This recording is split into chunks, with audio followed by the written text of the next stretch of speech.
Welcome to the Foul Play YouTube. Welcome to the Foul Play YouTube channel. Welcome, everyone, and thank you for joining us on our podcast. We're continuing the series, Reading with Uncle Ken, and we're actually on part 15. And my name is Dr. Silkman, and I'm from the Foul Play team. Now, at the moment, what we're actually on chapter 6, entitled The Key. So we just started that last podcast, and we're going to continue that in this podcast over here. And for the new members, so for the new listeners, what we do is we read passages from Ken Kratz's book, which he wrote several years ago, and I'm going to ask a series of questions to the panel and get their responses from the panel. And it's also important, guys, who are listening the podcast, if you have any questions, please write them down in the discussion, and we'll try and answer them during the podcast. Well, chapter 6 is entitled The Key, and it's a very important chapter, and I think it really potentially demonstrates planting. The key is very, very suspicious. But before we start the podcast proper, I'd like to introduce our panel for today. And joining us today on the podcast, we have Alice, we have BB, we have Checking Convictions, we have Jack61, we have Just Rhonda, we have Neverly, and we have Zoe. And I believe that Checking Convictions, and I think Zoe for a little while, will be checking the chat. If you have any questions, please write them down in chat, and we'll try and answer them the best that we can. Well, look, guys, if you do like what we do at Foul Play, please subscribe. And if you like our podcast, give us a thumbs up. Let us know what we're doing good. Let us know what you would like to see different or changed. We're very, very flexible here. We've now got nearly close to 1,500 subscribers, and that's awesome. And we'd like to thank each one of you guys for your support and for coming and listening to our podcast. As you know, we have a very extensive website, a Foul Play website, where we cover a lot of the trials and documents are available free for you to peruse and read.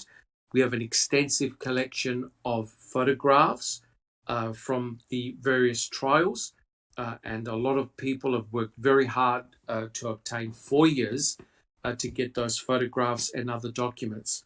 So please feel free to come to our website and check out our channel.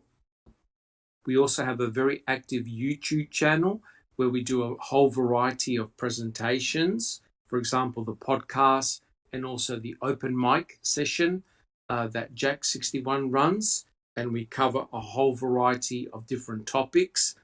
We also have a very active Discord channel, and we have a lot of new people that have since joined. Please feel free. There's always someone there on chat, and lucky we're not addicted, but it basically runs 24/7, and we cover a lot of different topics from a whole variety of areas. Please come and join. You'll find all the information that you need down below in the description box. All right, guys. I just want to ask my panel, is there anything that you want to bring up before we start the podcast? Any pieces of information?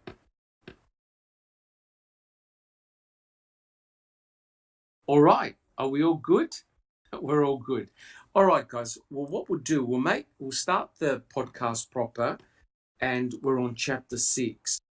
Now, I'll read out the passage from the chapter, and I quote, Tom Fassbender, Mark Wiegert, and I, after each long day of the ongoing investigation, would meet and debrief with other key investigative members, making to-do lists and planning the next day's search efforts. we sent officers back into Avery's trailer 3 times to recover, seize specific items of personal property we believed had evidentiary value, but never to search the trailer. And so the question is to the panel, how did the searchers know what was of evidentiary value from Stephen's trailer? As you know, the searchers went in there, I believe, 7 different times, and they searched Stephen's trailer. So, guys, who would like to answer that? How did the searchers know what to actually look for? What did they consider to be evidentiary value? Jack 61. Well, just from, looking at it from another case, typically police departments get one time to go in and search, maybe 2 in extraordinary circumstances. Yes. What they did here, I mean, just from my feeling, not being a cop or anything like that, they were making up the things as they went along. Oh, do you think you could go back to Stephen's house and find this, or let's go to Teresa's house and see if they're sending us some of this. It was like a grocery store kind of thing. That's the way I take it. Correct. But correct. He's incorrect about one thing. There was another. I know at least one more full search by 4 officers. That literally got down on their hands and knees looking. Correct. So correct. But aren't you amazed the sort of like image that Ken Kratz tries to create? Oh yeah. In that the searchers went in only to look for specific items of evidentiary value, and the question is, how did they know what was of evidentiary value? Checking convictions. Do you have a comment? Well, yeah. Normally, I suppose if you're checking for a missing person, you'd look for any sign of her or her being there, Yes. a vehicle, clothes, blood. Yes, hair, correct. that kind of thing would be evidentiary for sure. And they really didn't when they first went in there. I think it was Remacher that had said that in a news thing. He said, "I think we got the wrong guy. I don't think Stephen did it," because they could tell by the trailer there was no crime scene. There was Very nothing good point. there. Right. Very good point. And in a warrant situation, you are supposed to specifically list the things you're looking for. You just don't have a open warrant. Carte blanche. Yeah. Right. Do whatever you want. Right. So the state of in the state of Wisconsin, of course, Yes. their little add to that is whatever they want to do. So that's my view on it. They just waited for somebody to tell them to go look for something.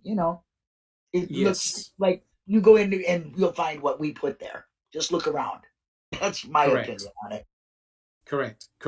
But don't you find it, guys, that it's rather bizarre that they would go into the trailer a minimum of 7 times when you consider that Stephen Avery's bedroom, in fact, the whole trailer is relatively small. Quite a few number of searchers went in his trailer. What precisely were they looking for, right?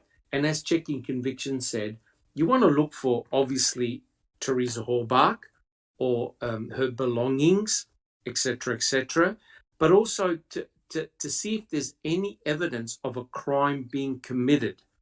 So, guys, did the searchers actually find any evidence of a crime being committed? No. Jack 61. No. No. No evidence of a crime? BB.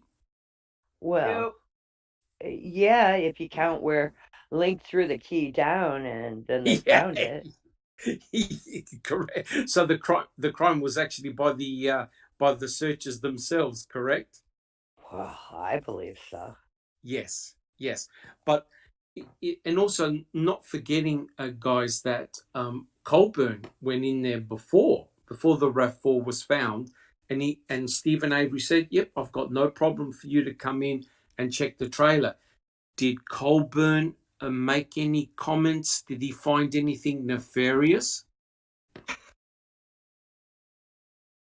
I don't think Anything he even wrote a nefarious? report, right? I mean, No, he didn't even no. write a report on his entrance until way later, and I think it was like a couple lines. So no, I don't believe he did. Correct. Like I said in the news, when it first started and they were in trial, I think it was Remacher who said, "Ooh, they got the wrong guy," because there was absolutely no crime scene. They never seen no blood, no hair, no nothing of evidentiary value in that trailer, Correct. and it is so small that they wouldn't even, first of all, they wouldn't have needed 10 Yes. officers in there. Even 4 would be crowded. And Correct. that was brought up in the trial a lot too, how crowded it was and how somebody would have to stand in the hallway and look at 2 different rooms for their babysitting, Yes. So Correct. yeah, I don't Correct. think they knew what they were looking for until there was some reason for them to go in and look for a specific thing, which would mean to me planting. Yes, that is a possibility. Correct. And Neverly, do you have a comment? Yes, I'm just thinking if I were in that situation, if somebody says, "Hey, can I just come into your house and use your bathroom?"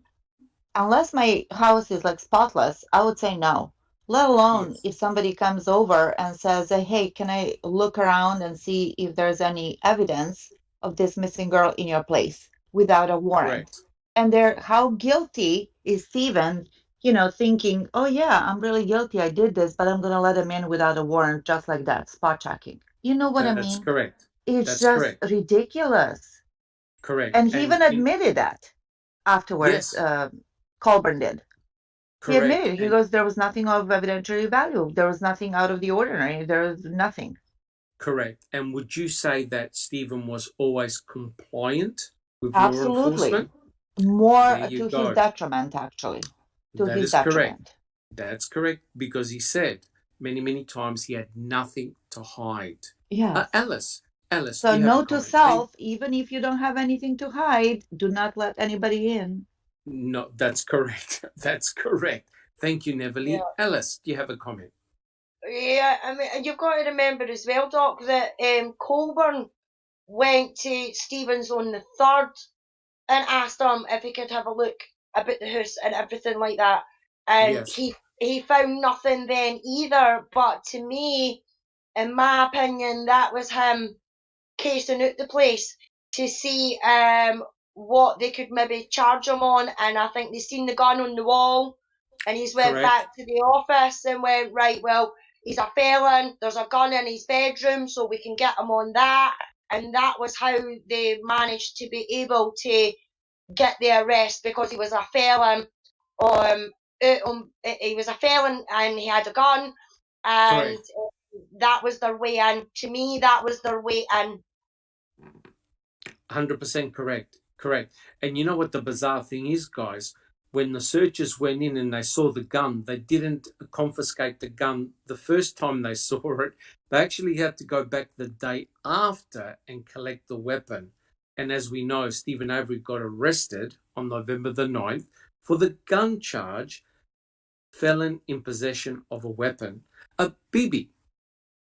Well, could you imagine if he'd have been like, "No, you're not coming in, Steve. No, you're not coming in. Get a warrant if you want to come in." Correct. Correct. So it would have looked really bad. Then Correct? everybody would have thought that he did it because he wouldn't let him in. I think that's why That's he let him correct. in, to show that He he had didn't do nothing to anything. He hide. had nothing to hide. Yeah. Correct. Very, very good point. Just Rhonda, did you have a comment? Thank you, BB.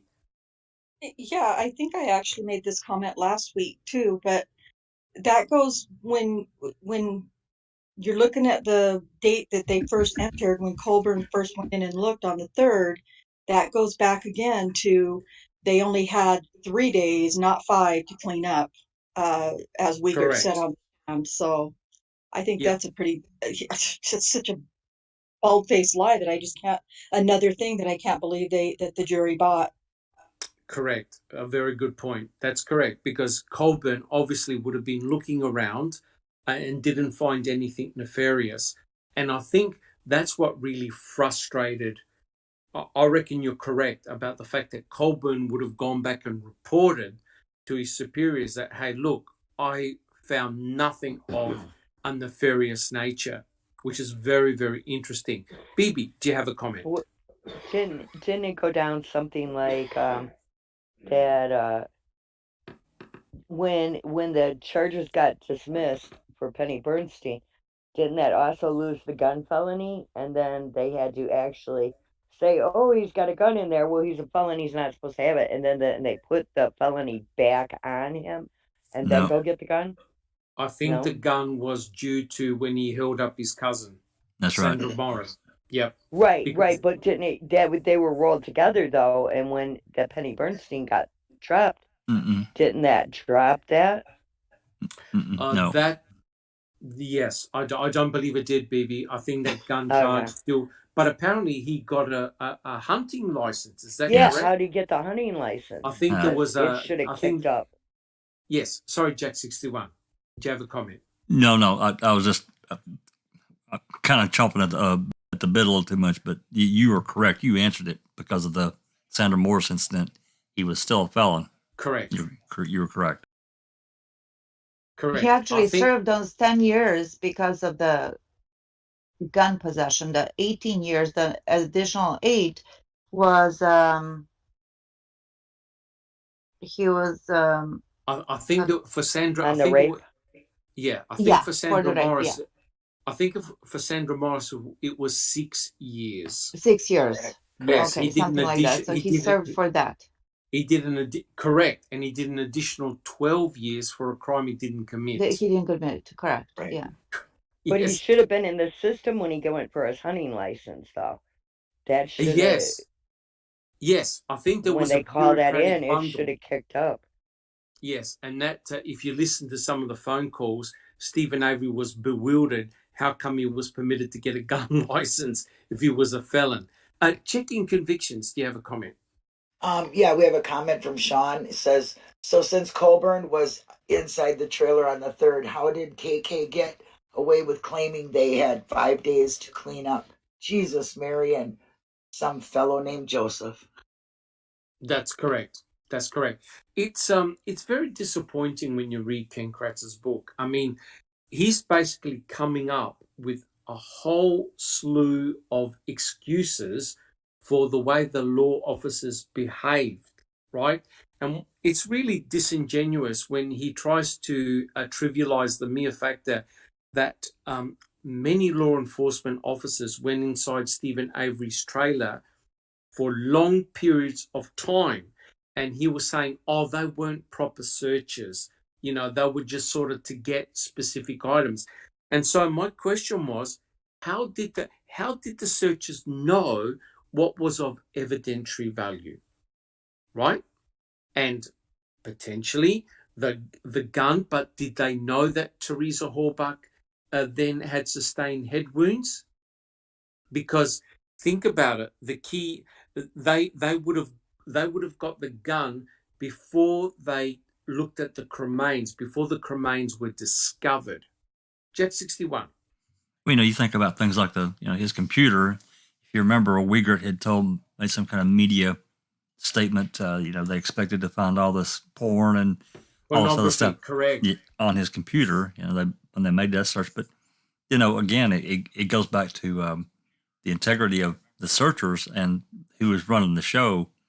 It just says that they can just continue to go in and out of his trailer. Beauty really railed on this a lot about how many times they went in and out of that trailer, when in most instances you're allowed the cops are allowed inside one time, maybe 2 in an extreme situation. They went in that trailer just like they were just going into their own house whenever.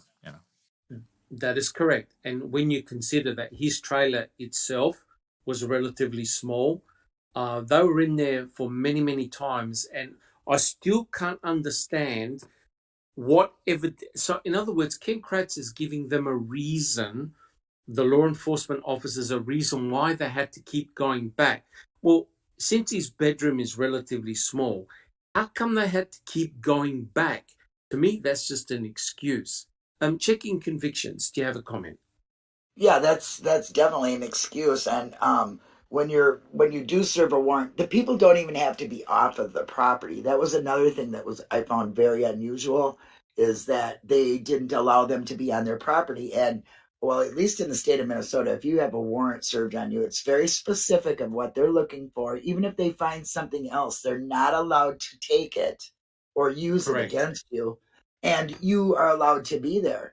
And for them to just go in and, well, we knew we could go back and look, I think it was Rob Bellin who said on a comment that nobody has won a case in Wisconsin against the way they serve their warrants. So they're Right. pretty open to do as they wish in Wisconsin. Yes, it could well be state specific, that's for sure. And Neverly, do you have a comment? Yes, forgive me if this was already mentioned. It's kind of early over here.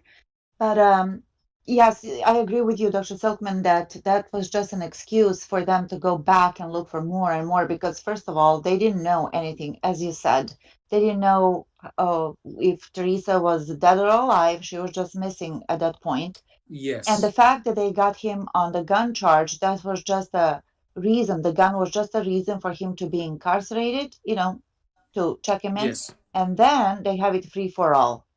Once he's isolated, we know the game, how that goes. Once he's isolated, Yes. they can do whatever they want.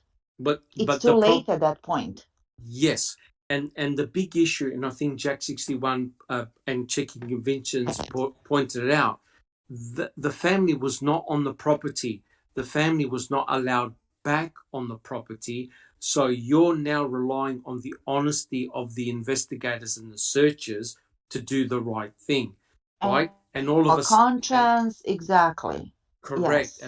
And all of a sudden, despite them going into the trailer so many times, they didn't find anything of significant evidentiary value. And then all of a sudden, we'll talk about it, a key pops out from nowhere. Does that look rather suspicious to you? That all of a sudden, this key materializes out of nowhere, right? Oh, look, the key. Correct. And Kucharski doesn't see it until it's pointed out to him, which is very, very interesting. So, apart from, yes, they took the rifle out, I understand. They did find the key, but what other items of evidentiary value did they find? Checking convictions. Nothing at all. What did they find? They found a key, but they didn't even know what they were looking for. I mean, correct. There was really no guideline for them to look for anything. They were just, looking for the needle in the haystack. Correct. Thank you, Checking Convictions. Bibi. Well, they also found empty bleach bottles in his laundry. Yes. Well, that's a shocker, isn't it? Correct. Yes. That belonged to Ma. That belonged to Ma. Avery. Yes. Neverly. They also took the vacuum cleaner, right? Yes, they eventually took the vacuum cleaner and they checked the bag. They checked the vacuum cleaner. Shock and horror. Yes. Yep. That's a shock and horror. Correct. Susan. Good morning, Sugar. Good morning, honey. They didn't find those bleach bottles until after Brendan confessed. Yes, correct. I mean, the bleach bottles. Yeah, the empty bleach bottle. Yeah. Yes, like just about everybody's laundry has a bleach bottle or some type of agent like that. So that's not a shock and horror at all. Thank you, Susan. Sure. Thank you. Checking convictions.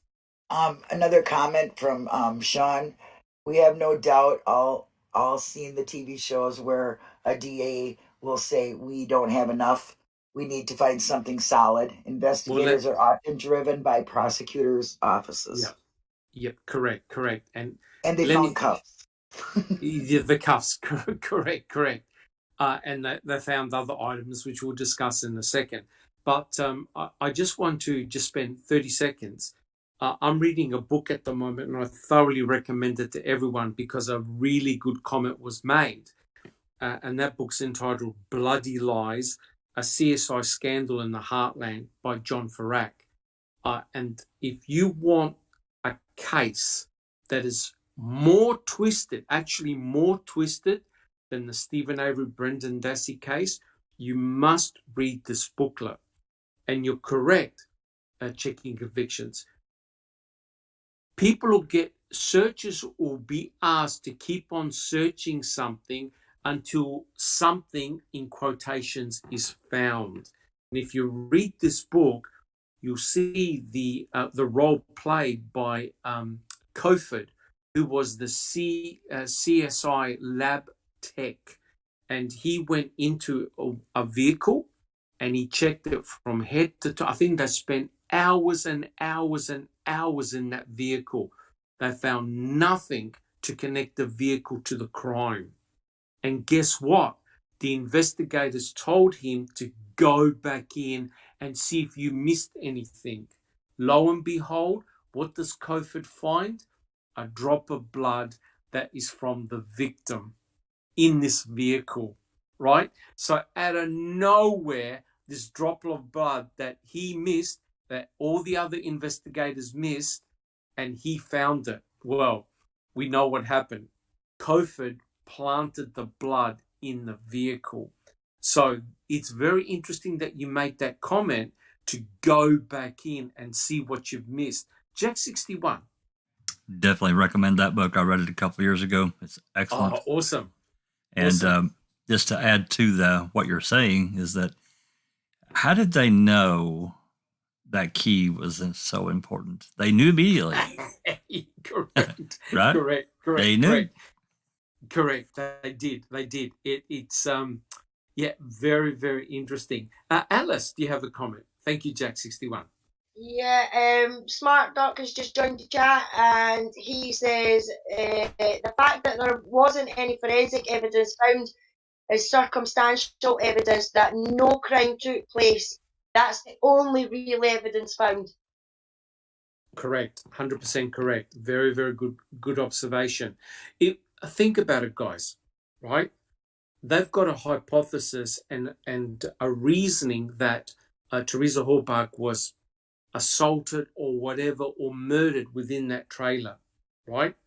And the investigators would have gone in, right? The crime scene unit would have gone in and said, guys, this is a dud.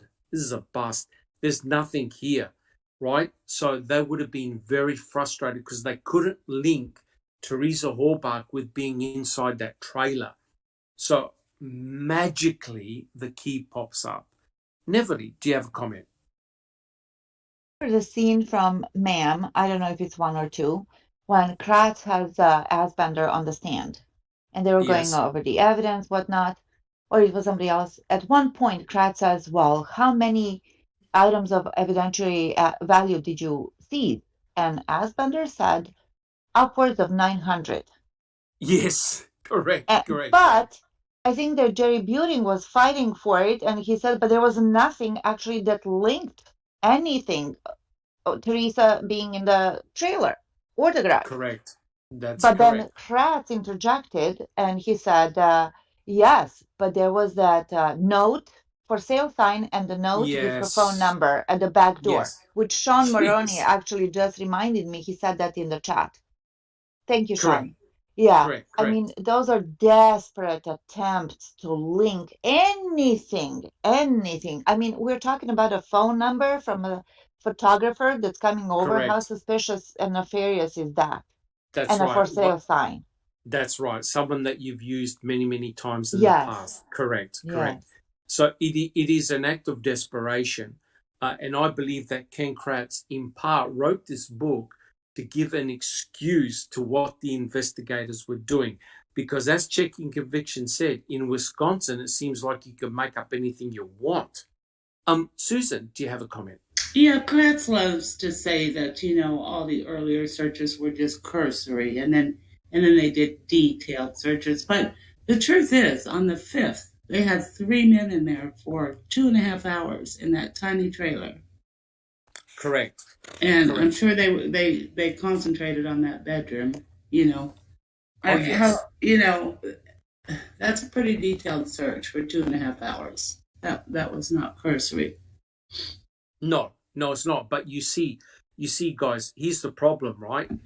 Ken Kratz had to sort of justify why the searchers kept on going back into the trailer, back into the bedroom. You know, you would think that these guys are experienced. They know what they're looking for. They've been to crime scenes before.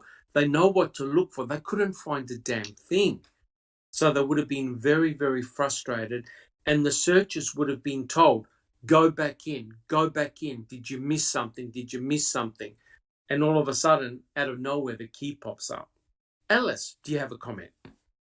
Yeah, I mean, just with the shady dealings and that with the law enforcement themselves, I'm sure it was Eric Hosey that did a video, and it's like a bookcase sort of thing, and there was yes. a bit of Yes, paper correct. sticking out the Yes. side of that when you see it the first time, there is nothing on it, and there's a black marker pen sitting in front of the keyboard on the computer cabinet thing, and then a few minutes later, there's all of a sudden there's writing and stuff like that on this. I don't know if that's maybe the phone number and that you are talking about, and the pen disappears. You know, now Yes. Stephen wasn't on that property at that time, so it wouldn't have been him that done it. So it's obviously been the police. Yes, correct. Alice and guys, here's the problem. We don't know what the searchers did, right? We don't know what's in situ. We don't know what's been manipulated, right? What did Erdl say about the burn pit? We don't take photographs when something obviously has been tampered with or altered. So hence, you are reliant on the investigators with their honesty when they take photographs, right? Normally, what I would have expected was that the investigative team would have come in with a video camera, right? And video camera everything, videotape everything, what they touch, what they document. We don't have any of that. Basically, you're relying on their goodwill that what you see is really what took place. Jack 61. Considering the lawsuit, that's exactly what they should have done. Every time they step foot inside that trailer, they should have had a video camera running, and they didn't. But Jack 61, that's a very important point. But how damning would it have been with Lincoln Colburn appearing on video, knowing full well that they were part of the deposition, and all of a sudden you've got this key magically. Could you imagine a video camera videotaping Colburn shaking the cabinet to pieces? Oh my God, it would have been awful. Right. Exactly. And according to Colburn, that's exactly what he did. Bibi, do you have a comment? Well, just another reason why they should wear body cams even when they're doing searches. 100% agree. 100% agree. And the problem that we have, guys, is that the defense is saying that these law enforcement officers were involved in the planting, right? So hence, you've now got a double whammy. You've got Lincoln Colburn and Remiker that should, in fact, no MTS officer should have been there because it's a conflict of interest, right? They used that excuse to keep Deborah Kakic off the property. Yet, it was the MTSO officers that were in strategic places, in strategic times, finding strategic pieces of evidence against Stephen. So, talk about a conflict of interest. Neverly, do you have a comment? Go back a little bit. When all of this was happening, nobody knew that the world is going to see No. making a murderer. That's Nobody correct. knew. So they did whatever the heck they wanted. Correct. Now, after making a murderer, Krat gets smart, right? And he wants to write a book to say what Yes. was left out. Really, Krat? Could you be more obvious of what you're doing, just justifying your behavior, basically? That's what he's doing, justifying his behavior, covering his behind, and correct. inventing things. Correct. But the other thing, Neverly, is that Ken Kratz is now the mouthpiece for the law enforcement, for the MTSO. Yes. He's Of now trying course. to justify all the shenanigans that they pulled, right? And even Judge Willis, I couldn't believe, he accepted everything that the state did rather than objecting and tossing stuff out, which is truly remarkable when one thinks about it. And I think that he would really stick out his neck, right, and defend law enforcement if he Yes. wasn't the one who was pretty much conducting or telling them what to do, ordering, giving Correct. them orders. Correct. Yeah. Correct. 100% And another correct. thing I wanted to mention real quick, which is last night I watched a movie that's called The Little Things with Denzel Washington, Jared Leto, and Malik, what's his name? Remy Malik, the guy Oh, who played yes. Yes, yes. Freddie Freddie Mercury. Mercury. Yes. Yes, it's called The Little Things. And it's set in 1990s in Los Angeles, and there was a serial killer going on. And after 6 cases, they're still trying to catch him. So they go into an apartment where this poor woman was stabbed and her throat was slashed, and they show the blood, the Yes. amounts of blood. We're not talking about drops. We're talking the amounts, like Oh, buckets, yes. as Correct. pools, to quote Pools Pratt, of of blood. blood. Yep. Exactly. Correct. Exactly. So just, this is not the first time. And no, it does not just happen in the movies. They really try to depict it from real life, how, as we said, you Correct. cut your finger and you bleed all over the kitchen or whatnot. That's correct. So, or, Correct. ladies, how many times have you shaved your legs and you kind of nicked yourself and you have to put like a couple of bandages on because it keeps bleeding and bleeding, let alone Well, being as butchered as Teresa was, that's allegedly. correct. That's Yes. correct. And that in effect is what frustrated the people going in and searching the trailer. They would have come out saying the same thing, guys. Nothing happened here, right? Mhm. And that's what frustrated them. Thank you, Neverly. You're Jack welcome. 61. Jack 61. Just this is more rhetorical than anything, but I think about when they were there on the property at and they're going through. They found the RAV, sending pogs in to find the RAV, and we're at Cuss Road. But do you think that they were having these meetings, in the command center and say, we don't really have enough. We need to link Teresa directly to Stephen.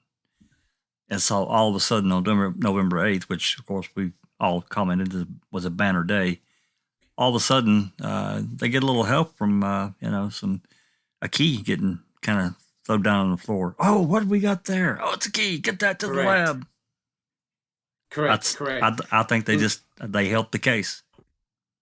Correct, because when you actually read the trial transcripts, everyone was acting really mega surprised that, oh my God, this key's there. We got to put on gloves. We got to get pictures. We got to get it to the crime lab. It was the biggest, most important finding. That in other words, how were they able to tell that it was such a critical piece of evidence? Right, that they immediately had to get it to the crime lab. That's right. They had to wear gloves, they had to take photographs, and immediately get it tested. In that salvage yard, Neverly. Yes, with 4,000 cars, right? Correct. While Correct. Kacharsky was laying on the mattress where supposedly all of this happened. Correct. the actual crime was meant to have taken place. Correct. Thank you. Checking convictions. Do you have a comment? Yeah, I just want to say that, I've been watching a lot of the news commentary they've been doing, like week 1 of the trial and stuff. And this was really a big problem. They were saying that, hey, how come they couldn't find this? And these searches were this long and everything else. And they had to have something of extreme, it had to be something from Teresa, and it had to put her there, because they were getting nowhere after all these days, and they were 100% questioned agree. about all of this. Really, it really looked bad. So it was just little pieces and pieces, like the rivets, or and there's no pictures to show for anything. So No. it was a big problem with even to the public. They didn't want, they were thinking, oh geez, this does look bad, so it was pieced together, and it had to be very specific pieces to make it stick. Correct. And you've got the victim's vehicle in the salvage yard, right? And now all of a sudden you have no sign of the victim inside the trailer or the garage, and all of a sudden you find a key in Stephen Avery's bedroom, which is rather remarkable. So in other words, what they're trying to do is to associate Teresa Halbach with Stephen Avery. And how bad does it look? You've got the vehicle on his property, but now you've got the key in his bedroom, right? So if you're going to plant something, the key is the obvious thing to plant. Bibi, do you have a comment? Yeah, put her in the trailer of the crash, right? Correct. That's exactly what Fassbender told Culhane. And that's Yeah, well, I wonder precisely how what she many did. times that was said behind the scenes to all, we need Correct. something that puts her in the trailer of the crash, Yep. Yes, And give me something solid. Yeah. Yeah. Correct. And that's exactly what the CSI investigator Kofor did in that particular case. He had to, in quotes, find something to solidify the case. Alice, do you have a comment? Yeah, just going back a wee bit, back to the cabinet Yes. that Colburn profusely shook. I mean, to me, that is a key part of the evidence, because this key was supposed to be in this cabinet and then accidentally fell out where it fell out. Now, to me, that should have been a big part of the evidence. And I mean, they collected 900 pieces of evidence, but yet Yes. not once was that cabinet showed in the courtroom, because they knew that was a load of shit. They knew the jury would have noticed that it was a load of shit and that there was no way that key fell out of that cabinet the way they're saying. And that's why they never used that in court. But I mean, I'm not a lawyer, but to me, that is a main piece of evidence. So why was it not brought up in the court? And I'm sure Jerry mentioned something along those lines as well. And it was Correct. like a catty remark that he said. He's like, I mean, this so-called cabinet that the prosecution doesn't seem to want to have it in the courtroom today. Something along those lines, he said. And quite frankly, I think he's right. Correct. In fact, Butin is the one that held the key in his hand, and he was about to drop it on the floor. But Ken Kratz prevented him from doing that. He should have just dropped the key, right? Because Krachowski didn't. No one heard a key fall to the ground. And keys jangle. It's metallic. Yes, it did fall on carpet, but normally you expect to find some type of noise or hear a thud. No one heard a thing.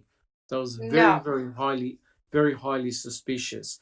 See, I would have been sneaky that way, Doc. I would have been sneaky that way, and I would have picked up the key and accidentally dropped it and went, oops. Yeah, correct. And just done it that way. But I mean, that's one of the things that's bugged me about the case as well, is that cabinet was supposed to be a key piece of evidence, and it wasn't even used in court. Correct. And you think about it, what you need to do, what should have been done by the defense was a reconstruction to see how much force Colburn would have needed to have literally taken the back off that cabinet. And why on earth would Colburn be shaking a cabinet where all he had to do was put in the folders, right? You take them out, you put them back in. It seems to me a very piss poor excuse by the state to try to justify how this key was found. Checking convictions. Yeah, and the story for the key being found was a couple different. Colburn was twisting and shaking, and then it was Link who said he was pushing a 3-ring folder in there, and Yes. pushing, and then finally he pushed it. Then he had to leave the room, and then came in, and surprise, there it was. The aliens had dropped it. The mothership came in. Correct. The aliens did drop it. Thank you so much, Checking Convictions. Just Rhonda, do you have a comment? I do. I just wanted to tell everyone in the chat that I put the link to Eric Jose's Narnia experiment in the chat, Awesome. so people who haven't seen that can go back and look at it. It's epic. Awesome. And that's a very good point. I mean, that's why I appreciate Kathleen Zellner so much. She does reconstructions just to see how feasible something is, or whether it's just complete garbage. So doing those reconstructions are very important. Susan, do you have a comment? Yeah, on the cabinet. The fact that Colburn now has changed his story on the cabinet via That that is email. correct. Yes, And that's correct. it says it was in fact hidden. And that to me admits perjury on the stand. And that should be huge. That's correct. Correct, because initially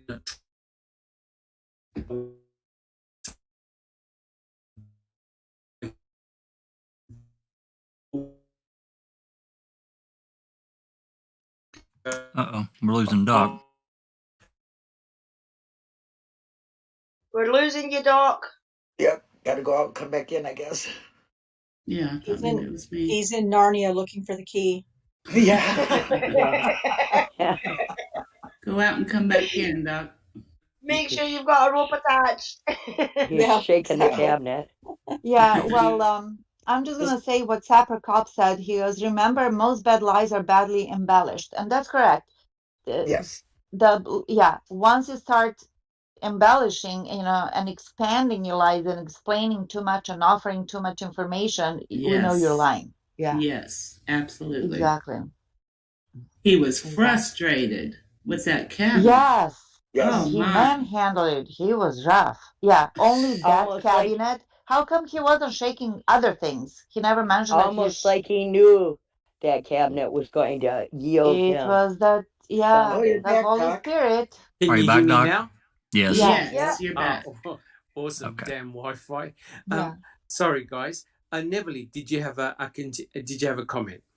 Yes, and then lo and behold, they find the key. And then on top of finding the key in these like very suspicious circumstances, the key does not contain Teresa's DNA at all. Correct. Imagine Correct. that. Just Stevens. Correct. And we'll discuss that in a minute. Wow. Correct. Yes, 100% Yeah, correct. that was So one of those like what moments. Oh yeah. Oh yeah. And Cole Hain had to try and explain that away in the court. All right, guys. Shall I read the next passage? We all good? All right, we'll do the next passage. Okay, I quote, on November the 8th, officers were at last sent in to complete the trailer search that had been called off on the night of November the 5th. Fassbender told Colburn to search the bedroom furniture and recover the large number of pornographic photos Avery had collected of his former wife and girlfriend. This then is when the key was discovered. So here's the question. Why were the searchers specifically sent to recover personal photographs belonging to Stephen Avery? What had these to do with Teresa Hallbach? Right?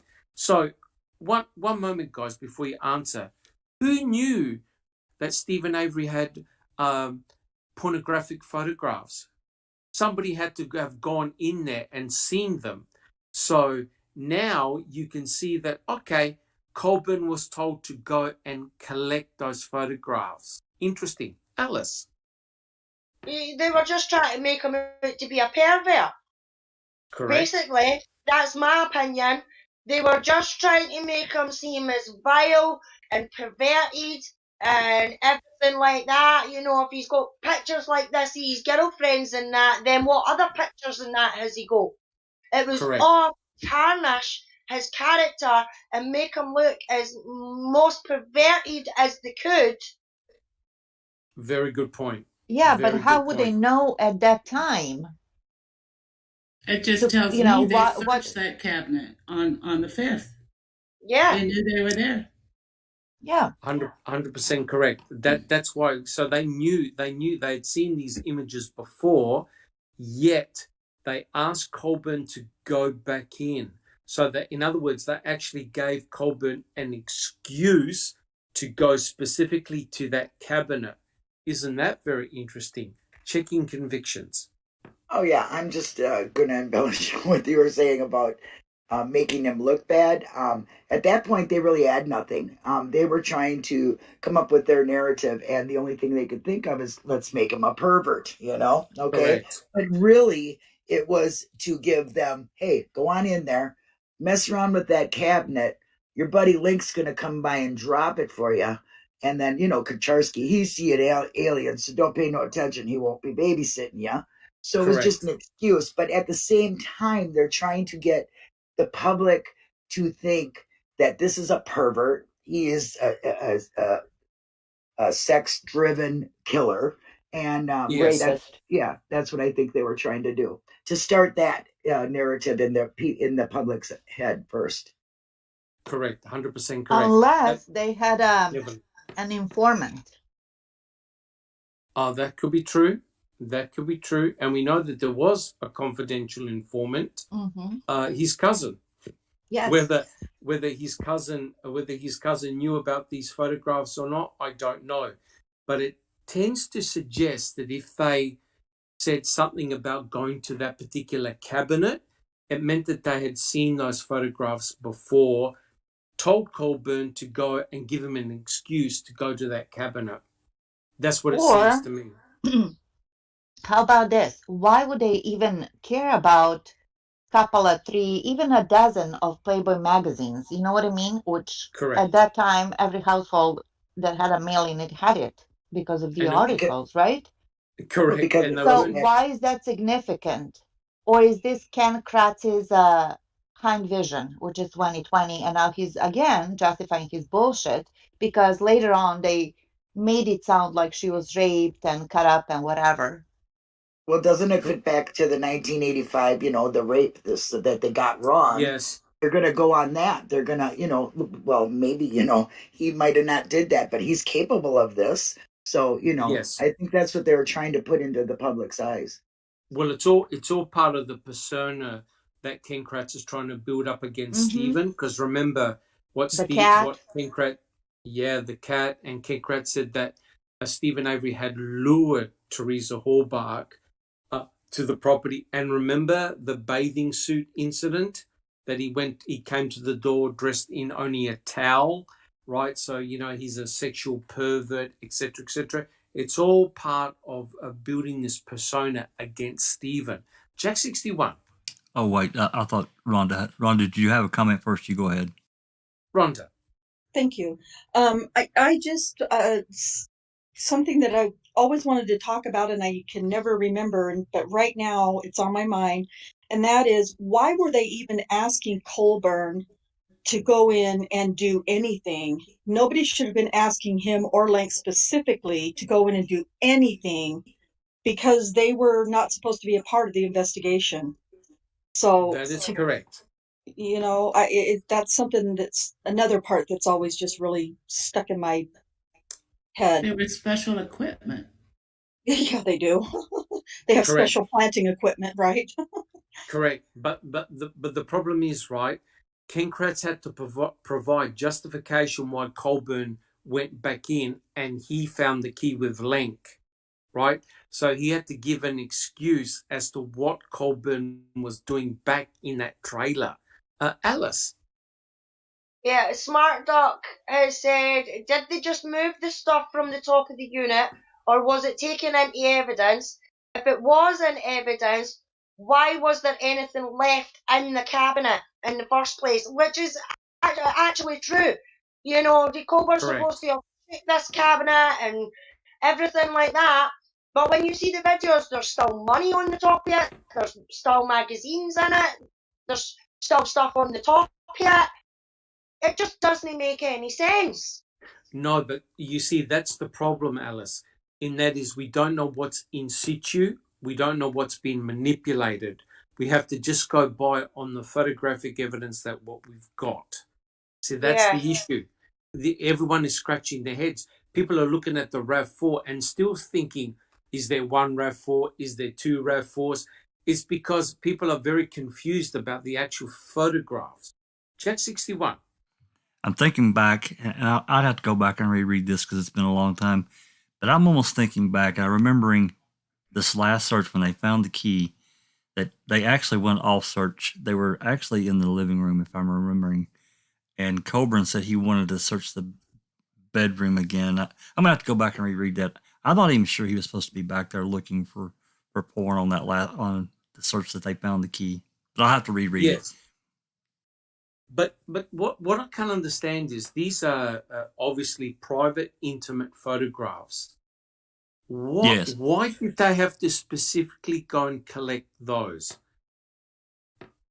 Well, they wanted to, muddy him up, make him look like some kind of, freak sex maniac. Yes, but aren't these private, intimate photographs that are meant to be only shared amongst himself and his girlfriend or his wife or whatever? Why were they specifically asked to go collect them? An opportunity to plant the key. That's correct. Or not only that, there's an opportunity to find the key. See, you got to keep in mind, guys, that Colburn and Lenk may not have planted that key. It could have been planted by somebody else, and they had to be directed to where that key was. And then you had to do the farce of Kucharski finding it, right? Because it would have looked mighty suspicious if Lenk or Colburn picked up the key, right? As soon as they found the key on the ground, no one touched it. They immediately took photographs, took gloves, put it straight to the crime lab, checked it. It's as though, hey, wait a minute, this is a salvage yard. There are thousands of keys everywhere, but the moment they saw that key, that's it. It turned the whole investigation on its head. Oh, it was game over. Game over. Correct, Jack 61. Bibi, do you have a comment? Well, and many of the pictures that they did collect weren't even pornographic pictures. There was pictures of Jody wearing a shirt, maybe an underwear or shorts. There was pictures of his parents. There was... Yes, but in terms of like why they would go back in and do that search, what are those photographs? How do they involve Teresa Horbach in potentially a missing person case? They don't. That's just to make him look more like a pervert. Yeah. And an excuse to go back in to get the pictures. Oh, he's got some naked pictures. Oh, well, we need those. Go back and get them.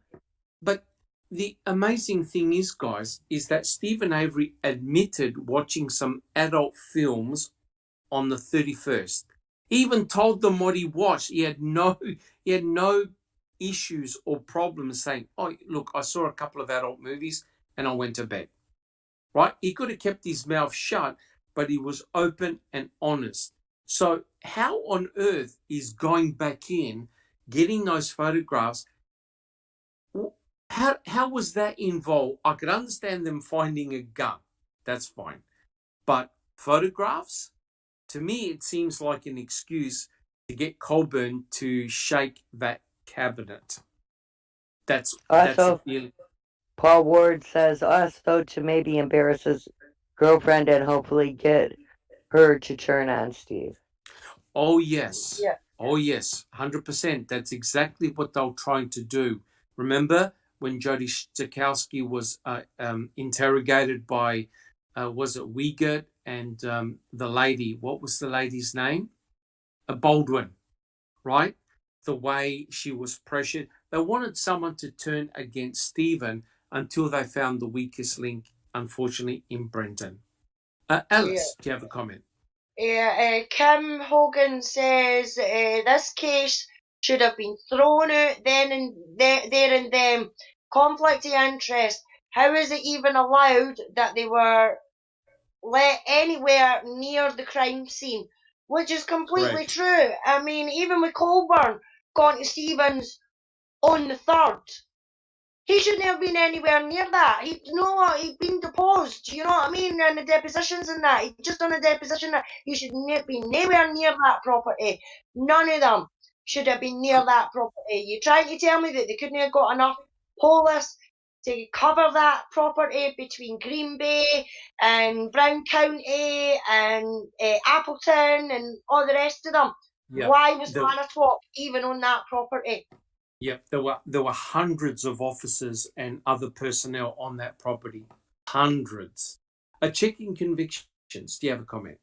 Yeah, with all of this evidence and all of their searches and everything they did, the state found themselves backtracking and explaining everything. They had to explain it because it all looked very suspicious to everybody, even during the trial. So the fact that they had to go back and explain these things so many times, or as Kratz says, well, so if the key was planted, big deal. There was this or there was that. It just really shows that it just doesn't fit everything they're doing. They had to piece everything together slowly, and they needed something like a drop mic moment, and the key happened to be it. But even that was very suspiciously found, and on such a long search in a small trailer, they had to explain it. So every single thing they found, they had to explain. It's just bizarre to me. Well, if you notice, whenever they find a key piece of evidence, and Jack 61 will back me up on this, they are ultra cautious. Oh, we wore gloves, we double gloved, we changed this, we did this, we took photographs, we did. It's almost as though they knew that they were going to get criticized.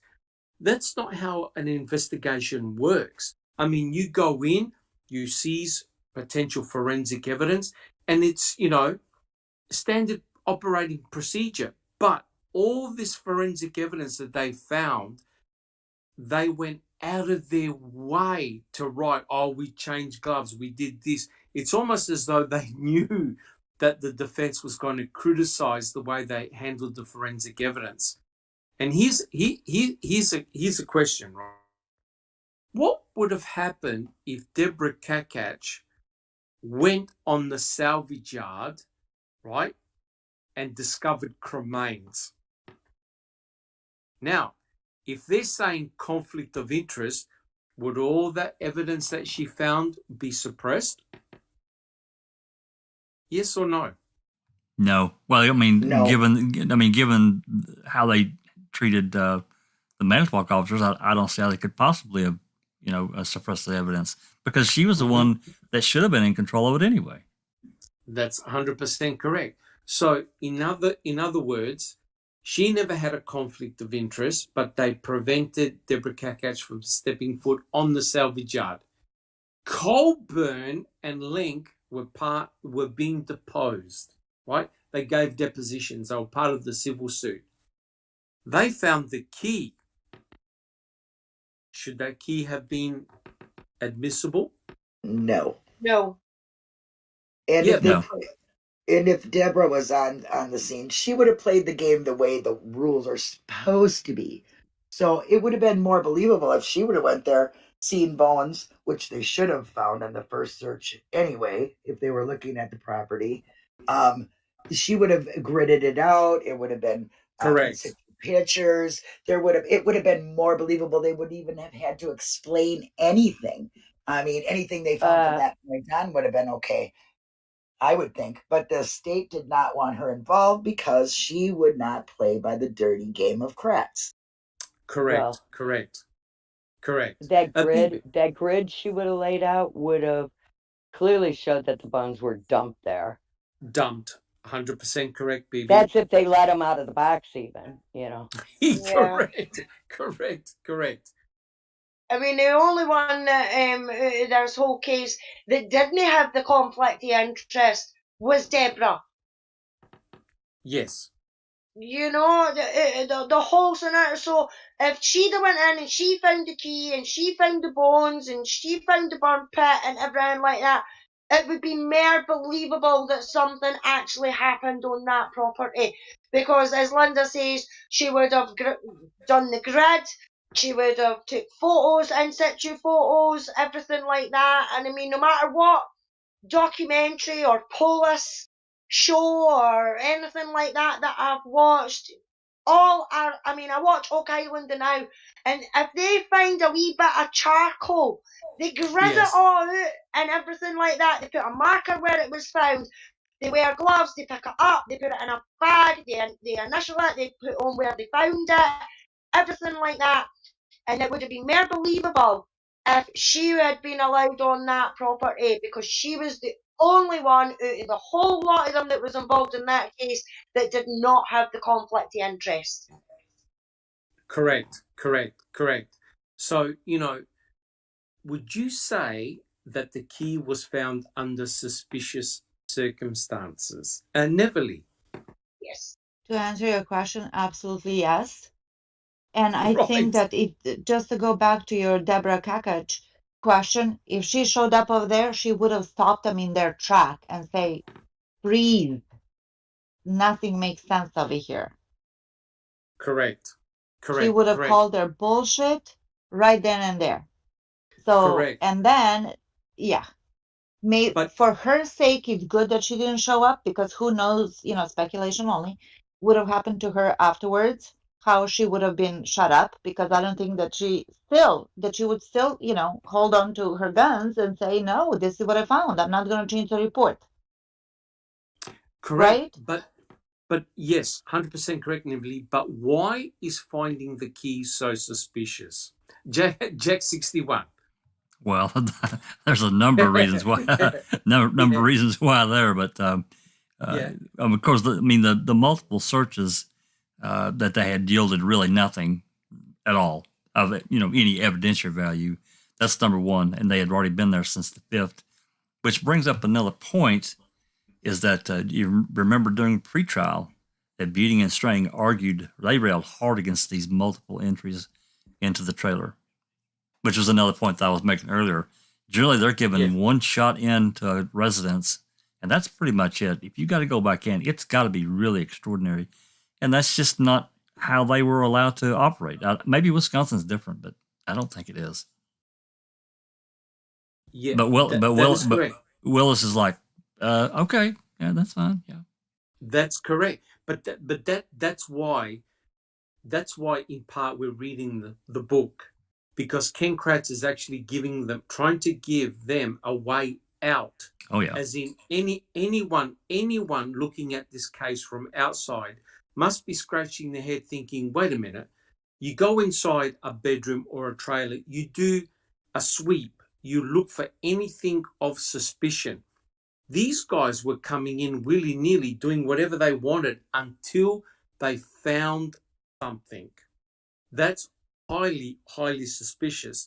And as you know, Jack 61, you read the book Bloody Lies, right? That's exactly what the crime scene tech did. That's right. Right? Spent hours and hours in a vehicle, luminoled the entire vehicle, found nothing. His investigator said, go back in. Maybe you missed something, right? All of a sudden, he finds a drop of blood. And of course, he got caught in a sting, right? Devastating. Neverly, do you have a comment? Yeah. Maybe you missed something. Wink, wink, elbow, elbow, right? Cough, cough. 100% correct. Yes. 100% correct. And, put it this way. Stephen Avery would have been on high alert. He's not a fool. He's been in prison. He has suffered for many, many years. He knew what the MTSO did to him. Do you honestly believe he was going to hide any forensic evidence linking him to Teresa Horbach in his own trailer? Not a chance in hell. Yeah, checking convictions. Yeah, no way. I mean, he didn't act like he was more than willing to let him in, more than willing to let him see things. If he had anything to hide at all, he would have said, no, you can't come in.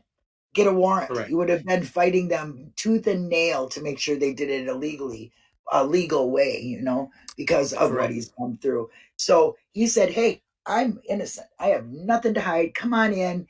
And he knew they weren't going to find anything. well at that time anyway, Correct. until they were, strategically planting in their head what they were going to put down, because I believe that everything in this case is planted. I mean, if you're going to plant one thing, it's going to be, there's going to be more to follow. Let's just make sure we get this guy, because let's face it, the cops probably just believed he did it, and they don't have to be crooked at it. They just, hey, he did it. Let's, we found this, so let's just add to it, so we can really make sure he get it.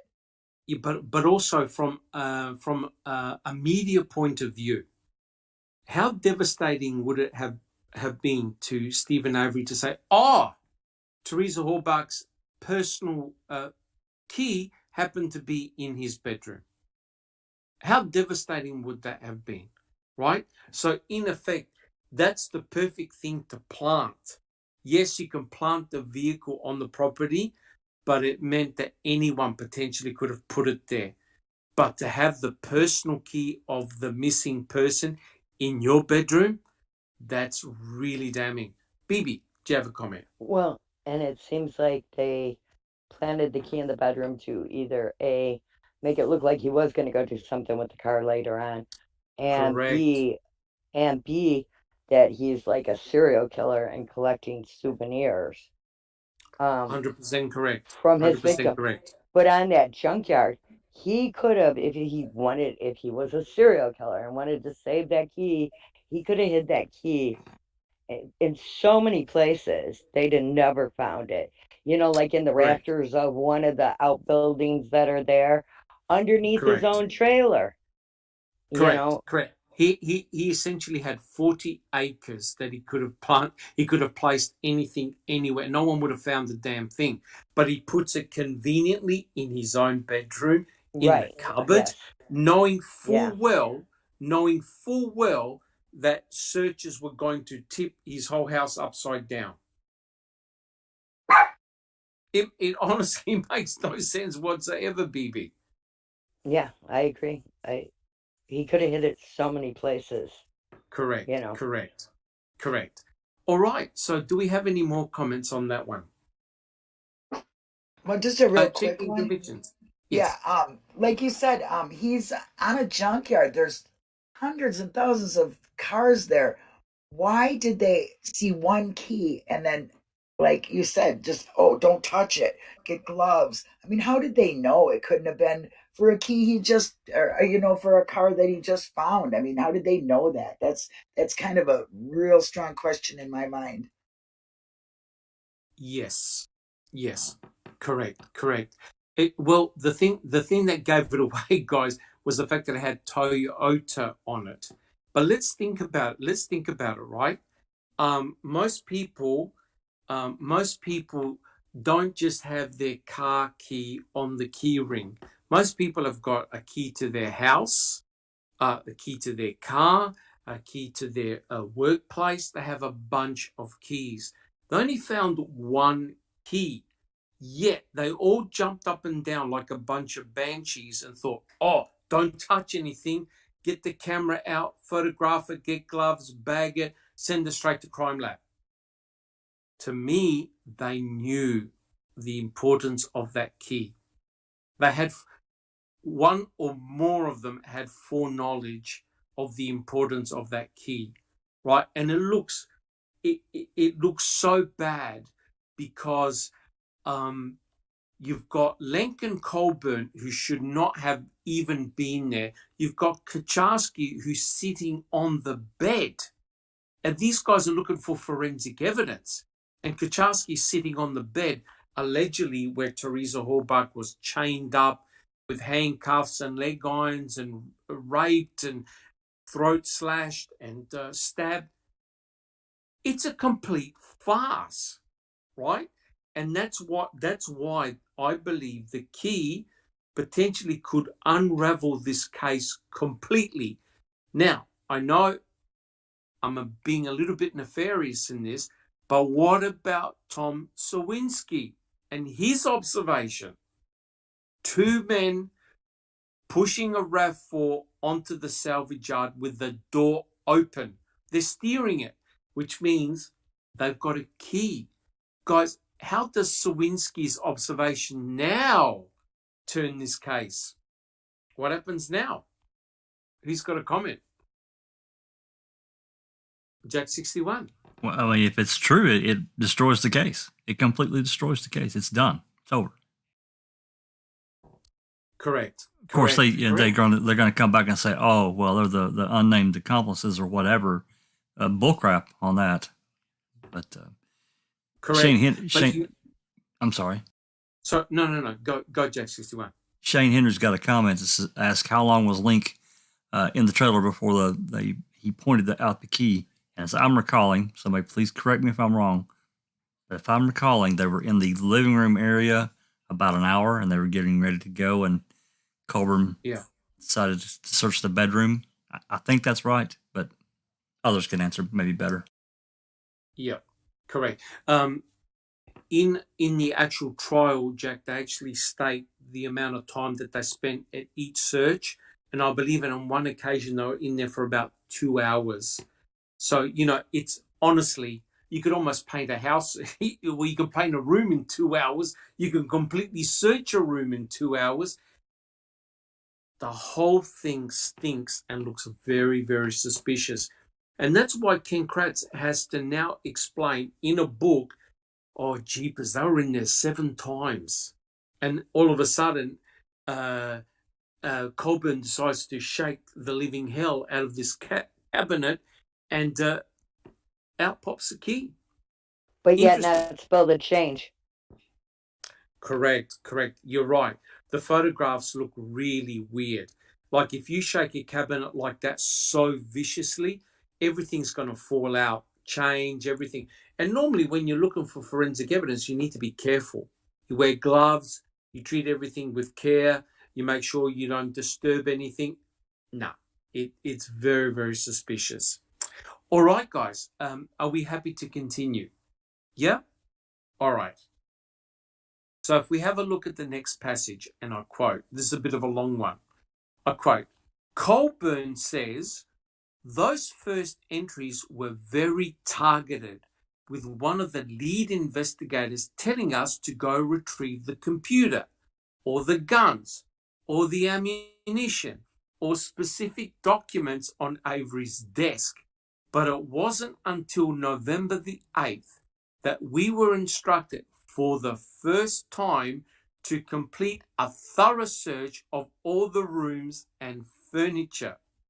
Colburn has been pummeled on this issue. Fellow law enforcement officials have grilled him.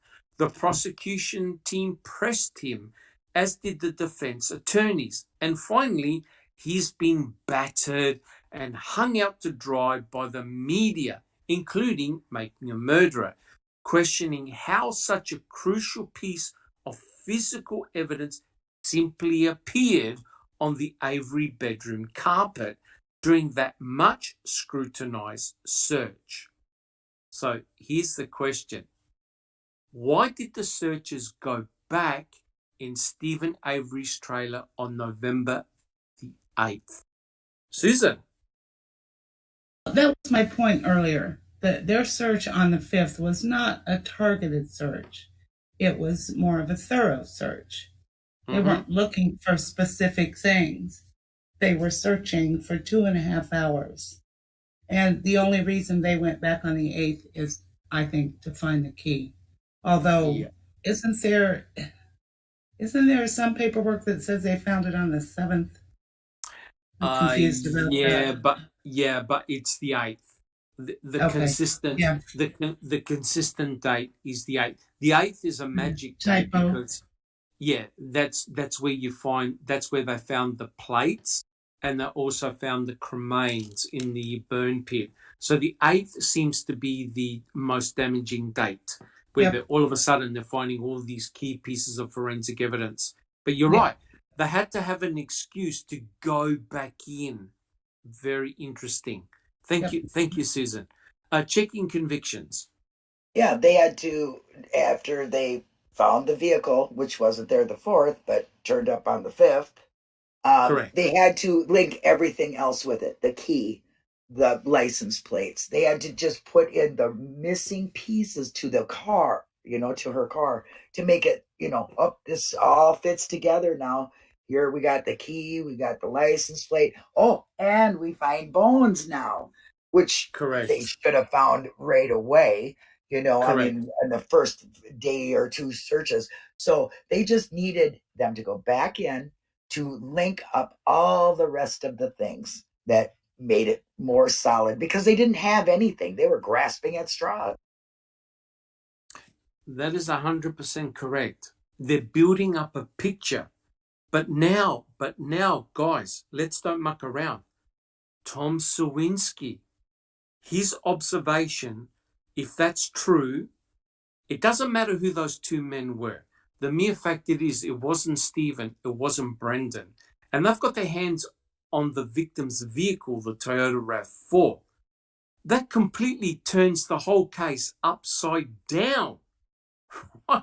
So potentially it now points the fingers at the MTSO as planting the evidence, especially the key. Would you guys agree? Oh, To their 100%. convictions. 100%. It makes everything that they were talking about in trial come true. All the planting, maybe not the blood, but the planting of the key, and just, Yes. the coincidentals. All, Yes. it just turns it completely into a tornado and washes it out the window. But that's right. Ken Kratz in his book is giving 110 excuses and reasons why they had to keep going back in the trailer, how they found this key. All of a sudden, Tom Sawinski turns the whole case upside down. Says, no, the RAV4 was here. And there were two guys pushing it onto the salvage yard. Now, I'm not 100%. I can't, I'm speculating here. I hope Tom Sawinski is correct in his observation, because if he is, it turns the whole case upside down. These guys had to have had a key, right? Because they steered the vehicle. They had the door open, which means how does the key go from that RAV4 now in Stephen's bedroom? Jack 61. Another observation, if that is true, and Sawinski is correct about it, and it doesn't matter. You're right. It doesn't matter who was pushing the vehicle. Correct. Any prints on the outside of that RAV become so important. Significant. Correct. Especially on that spare tire cover that I've bitched about so long. Yes, correct. And if you're going to push a vehicle, that's where you put your hands, right? Absolutely. On the cover, on the back cover to push the vehicle onto the property. Clearly, they didn't want the motor running in case somebody woke up, right? But whoever was pushing the vehicle, I'm assuming that the observation is true and it did happen. They weren't expecting the paper boy to deliver the paper at that time. They got caught out, right? They got caught out. It was very, very interesting. Bibi, did you have a comment? No, I think I just forgot to mute. All right. Guys, does anyone else have a comment? All right, we're all good? Okay. So I'll read the next passage, and this is essentially Colburn and Lenk giving their reasons, and I quote: on November the 8th, Lieutenant Lenk, Officer Kaczarski, and myself, so he's obviously talking, this is Colburn, right? And myself were assigned to search the Avery trailer one last time. Although we had been there on several occasions the previous 3 days, we had not been asked to go room by room and through all the furniture, looking for evidence. As I was removing items from a small bookcase against the bedroom wall, I had become increasingly frustrated with the task and with the porn photos of his former wives and girlfriends I was sorting through. While I was putting photo albums and other items back into the cabinet, I was none too gentle and was slamming them in there pretty good I had moved the bookcase and was shaking it rather strongly, and then moved the piece of furniture back to its original location. It was then that Lenk said, "There's a key. I swear it wasn't there just a minute before, and I realized it must have been hidden inside or behind the small bookcase I had just moved." All right, here's the question to the bed. I don't know whether I'm reading a comedy or a horror. It's completely bizarre that anyone would believe it. But here's my question. Does anyone actually believe Colburn's reason for shaking the bookcase? What did he have against the poor bookcase? BB. Disco Pervert says one last time Yep. by Taft Manitowoc. So how do you know it was going to be one last time? And I Yep. don't know, maybe he was jealous and upset because Steve had better looking women. I don't know. Yeah. Well, that's controversial there, BB. Yes, Okay. correct. Now let's be honest here. He's a trained police. He's a trained detective. And he's paid by the hour. He's paid by the He's hour. paid by And the hour. I'm sure he's seen adult pictures before. And Porn before, right? Yes, and he somehow became frustrated, even though he It's was not even controversial porn. It's just regular boring porn. Correct. Even though he was told to go collect them. If he was so upset, couldn't he just told Lenko Kaczarski, "Hey, look, it's against my religion. I'm not allowed to look at these images. Can you get them?" Guys, exactly. We're in Twilight Zone here.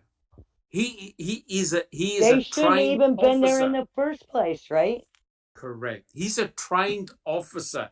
This is regular adult material. It's not like you say bondage and discipline or torture porn.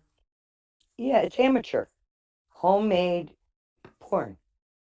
Now, ooh, he had to explain why he shook the cabinet to pieces, and that's because he got upset. Yeah. Checking convictions. Oh well, lead us out of this madness. You honestly have to embellish a lie. The truth comes out easily. So being so exaggeration on the twisting and the shaking, it's just to embellish his lie.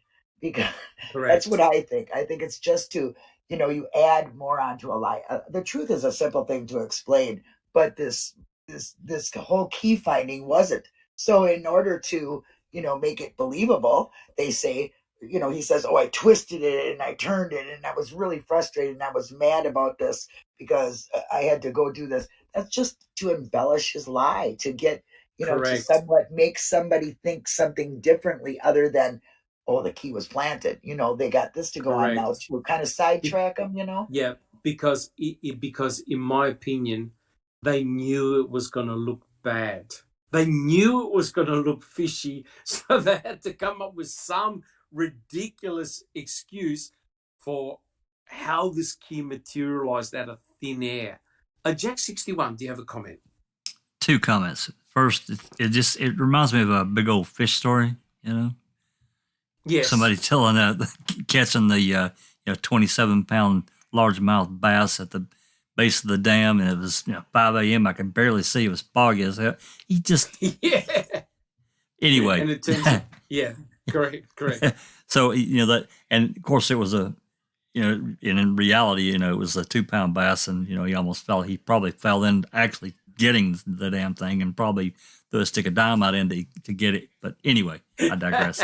Remember also, he wrote a letter. He wrote a letter. Yes, he did, to his boss. That's right.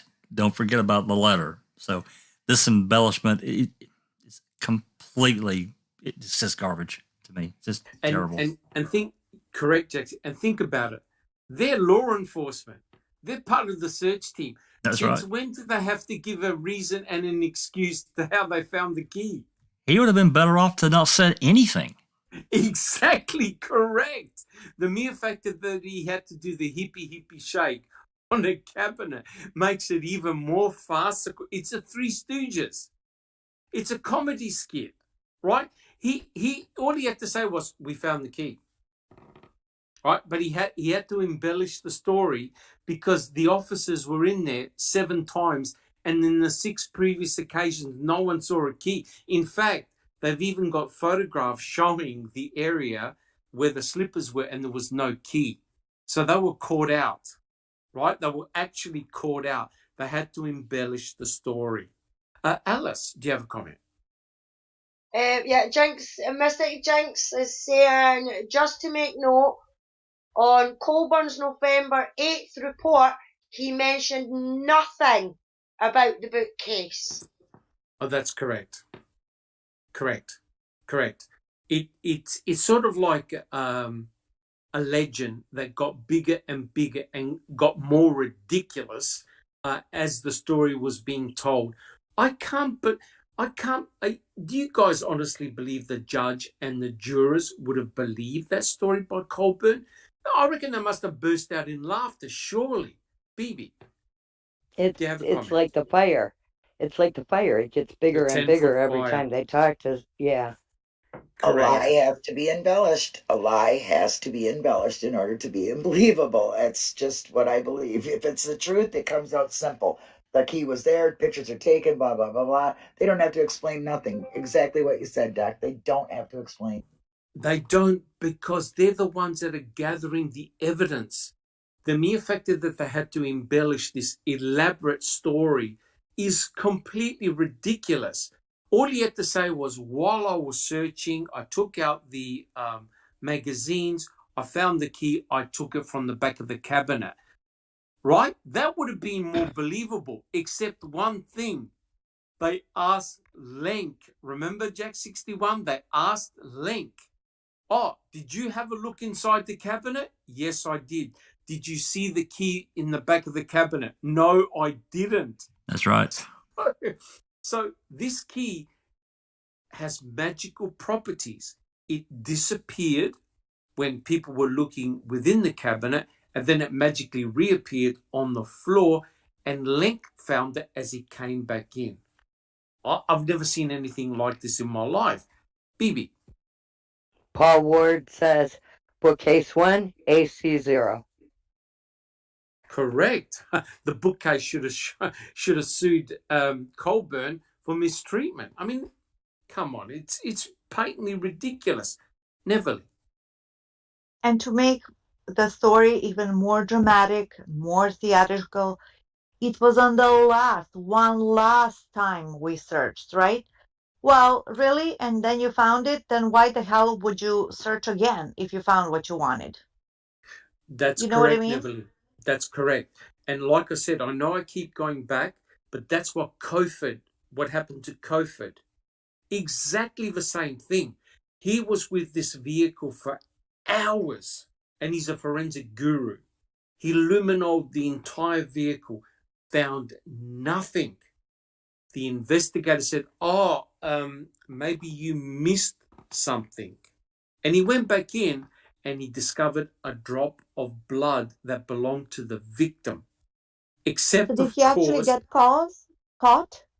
he got caught. He Yeah. got sentenced. He got sentenced to 2 years imprisonment for planting blood in the vehicle. Hallelujah. Should have been Wow. 20 years. It should Yeah, have but been, but only at 2 least years. something. It doesn't Yeah, matter, at only least something. only Look at 2 these is guys in not Manitowoc enough. and get nothing. No, correct. And we should almost do a podcast on that, because the ties to the Avery case are phenomenal. Because we're saying about the legitimacy potentially of Colhane, right, being the lab tech. Well, now we've got absolute proof that people in high position, hot shots, can plant forensic evidence to Let's do frame it. somebody. Yeah. Let's do it. We really should cover that case when we've got a little bit more time, because the parallels are astounding. Alice, Since do we're you have not a comment? addicted. Yes. Thank God we're not It's addicted. more of a Alice. question. It's more of a question. Shane Groves in chat is asking, who requested the search, Manitowoc or Calumet? Well, that's a very good question, because according to what Ken Kratz says in his book, they get together, the investigators and Kratz get together at the end of every day and decide what they're going to do next. So between Uyghur, Fassbender, and Kratz, they would have worked out what to search. So the investigators would have told Lenk, Colburn, Kaczarski, who's a supervisor, to go back in and do another search. So the investigators and Kratz would have said, go back in. Yeah, because he's saying that in court, he said he volunteered to search the trailer. But he said in his story after, he was requested to search. So what is it? Did he volunteer or did he get told to search? No, they would have been told to search, because, you know, what is very suspicious is the fact that they keep going in. They keep going in. They obviously went in initially and thought, no crime has taken place here. We now need to somehow find a link between the bedroom and the victim. And that's what they did. Just Rhonda, did you have a comment? Yeah, I actually have a question. Wasn't back to the Cofer situation, wasn't he found to have actually done planting and those kinds of things on more cases than just that one? Or well, put it this way. He had the ability to solve crimes that no one else could. What does that tell you? Yeah, Right? just like Joyce Gilchrist. Sorry. This guy, if you read it, if you read his story, he's a super narcissist. He's a real hotshot, and basically, if you can't solve a crime, you call in Cofer, and all of a sudden, with his bag of tricks, he's able to solve a crime. Right. Yeah, I haven't read the book yet or listened to it. I do have it on Audible, but I remember reading about that in the news when it all, when all the shit finally hit the fan. So I was just he got in prison for evidence tampering. There right? You go. So in other words, he's the crime tech that went inside the bedroom where the victims were, and he obviously took blood swabs, right? So he had all the swabs, he had all the forensic evidence, and all of a sudden, blood happened to turn up in this vehicle which had nothing to do with the crime. Absolute nothing. But Cofer didn't know until the real suspects admitted to have committed the double murder, and that turned everything upside down. Jack 61. That Bloody Lies. If you read it, that guy Cofer, they the city or the county, whatever, they went out of their way and they really took care of this guy, because man, he was like super sleuth. If you needed something, you call this guy. But Mystic Jinx has a good comment here, and it's worth understanding. She says, why didn't Kratz make Colburn change his report on the 8th to mention the bookcase and key, as he did, making him write one for the 3rd? I'm not sure what that means, but, Kaczarski's the one that claimed the key, if I'm remembering correctly. That's correct. What they had to do, Jack 61 and Mystic Jinx, is they had to point the finding of the key to Kaczarski, not to Colburn. They had to point it to Kaczarski, right?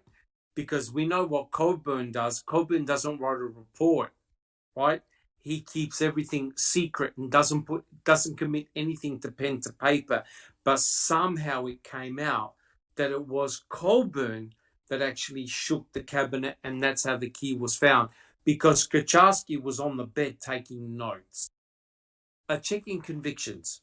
Thank you, Jack 61. checking Yeah, convictions. and they made sure that Kucharski was the one that collected it, and Correct. it's because they did not want that conflict of interest. I do believe, no matter, they were trying to make it look like Kucharski was the one that found it and collected it, and he was the one that did it all. Well, in fact, it did turn out that Andy admitted to shaking the cabinet and all this other stuff, Correct. and also in court, Kucharski said that, he wasn't really watching them. So that became a big question too, because he was supposed to be babysitting. So That I is think correct. they wanted it to look like Kucharski was the one, but in turn it ended up with, Andy being the one. That's 100% correct. Very good point. Jack 61. Yeah, just to clarify, Jinx is talking about when Remaker and Colburn did that walkthrough on the 3rd, they made him go back 8 months later and write a report. Oh, yes. That's yes. what she's talking about. Yeah, but that's what Colburn does. Yeah. Colburn wrote the report about the phone call, in 2003. Yeah. The day Stephen Avery walked out of prison, he decided, I better write a report. Colburn doesn't commit anything to paper, right? Colburn was absolutely everywhere on the salvage yard, Cuss Road, and according to CASO, he wrote a couple of lines. His contribution was just a couple of lines, and that's it, right? So he doesn't commit anything to paper. Well, Jack 61. unless he's looking for a lawyer, and then, boy, he can write them emails like nobody's business. That's that is correct. That is correct. All right, guys. So what I'll do, I'll read the next passage out. Okay. A quote. Lenk recalls, seeing the key just sitting there on the carpet, I knew Andy had been kind of rough with the bookcase and figured it just fell out. I had no idea what kind of key it was until Andy noticed it had a Toyota emblem on it. I still don't connect it to Therese. I still didn't connect it to Therese's SUV, as I'm kind of embarrassed to admit that I didn't really know a RAV4 was made by Toyota. Andy and Kucharski knew it right away, though. So here's the question. Considering this was an auto salvage yard, likely with many Toyotas on it, why the sudden interest in this single key? Because there were no house or work attached to the key fob. So all of a sudden, the finding of this key was the Rosetta Stone, the key finding. How did that come about? And notice what Lenk does. Lenk removes himself from the key. He goes, I don't know what it was. Kucharski and Colburn knew because they know about cars and they know about keys. So, guys, why the sudden interest in this key? Who can answer that one? Who would like to answer that one? Jack 61. Well, I think that it goes right back to, just my thoughts. This is my opinion. Maybe others share it as well, but I think that they knew that they had to do something because, as you said earlier, anyone could have put that RAV on the property. But now being in someone's house, that's more personal. So I think they were trying. I think they were trying to help the case. They were trying to help as investigators, they're trying to help the prosecutors build the case against 100%. 100% correct. Yes, to build the case, to strengthen the case. And sorry, BB, and checking convictions, if I could just say, there's a, on, I believe it's Netflix, that the Bloody Lies, there's an episode that covers that case. And it's interesting what Kofod said. He goes, I don't care about confessions. I don't care about witness statements. You need hard physical evidence to pinpoint a suspect to the victim. Isn't that interesting how the key is the linking item between Teresa Halbach and Stephen Avery? It was a personal item. That's exactly what Kofod said. And that's what he did. He planted blood in this vehicle, knowing full well he thought was going to link these two cousins to the murder. And it turned out to be completely bogus. Bibi. Well, after all, it was the last search, so that key showing up on the last search in the last room had to be significant, right? Correct. Very good point. Yes, it was the last search, and all of a sudden, from the last search, out pops the key. Very good point. Checking convictions. Do you have a comment? Oh, all I have to say is it was the key evidence that Oh, made yeah. it. Yes, it was. It was the key evidence for sure. For sure. All right, guys. Do we have any other comments? All right, we're all good. I reckon we do maybe one or two more questions. What do you think about that, guys? Because I'm just a little bit conscious of the time. It's nearly midnight over here. How are you guys going? Okay, we Oh do yeah, one or two more. absolutely. We do one or two more. Beautiful. All right. So here's the next passage, and I quote: "The famous bookcase in Avery's bedroom was seized during the investigation, and clearly visible was the half-inch gap between the interior shelf and the back panel of the cabinet. The jury was shown how the key could easily fall from the back corner of the shelf down the back of the cabinet and appear on the carpet when the bookcase was handled roughly.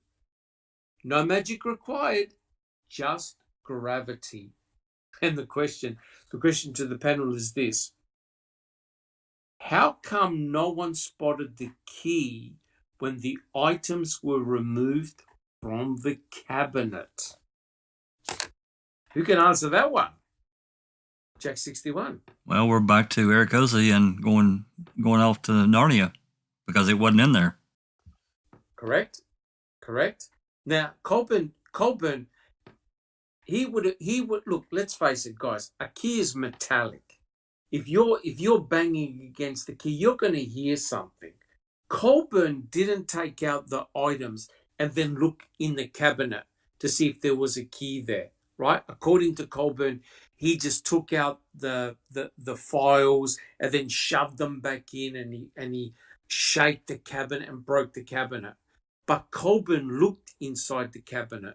Lenk looked inside the cabinet, didn't see any keys. Susan, do you have a comment? There is absolutely no way that key could have been hidden back there and them not see at least a portion of it. There's no way. Yes, and the giveaway's got a blue fob. It's got the Yeah, fob. right. It's got the fob. It's not too just big. Correct. It's not just the single key. It's the actual fob as well. So it'll stand out even more. Just Rhonda, do you have a comment?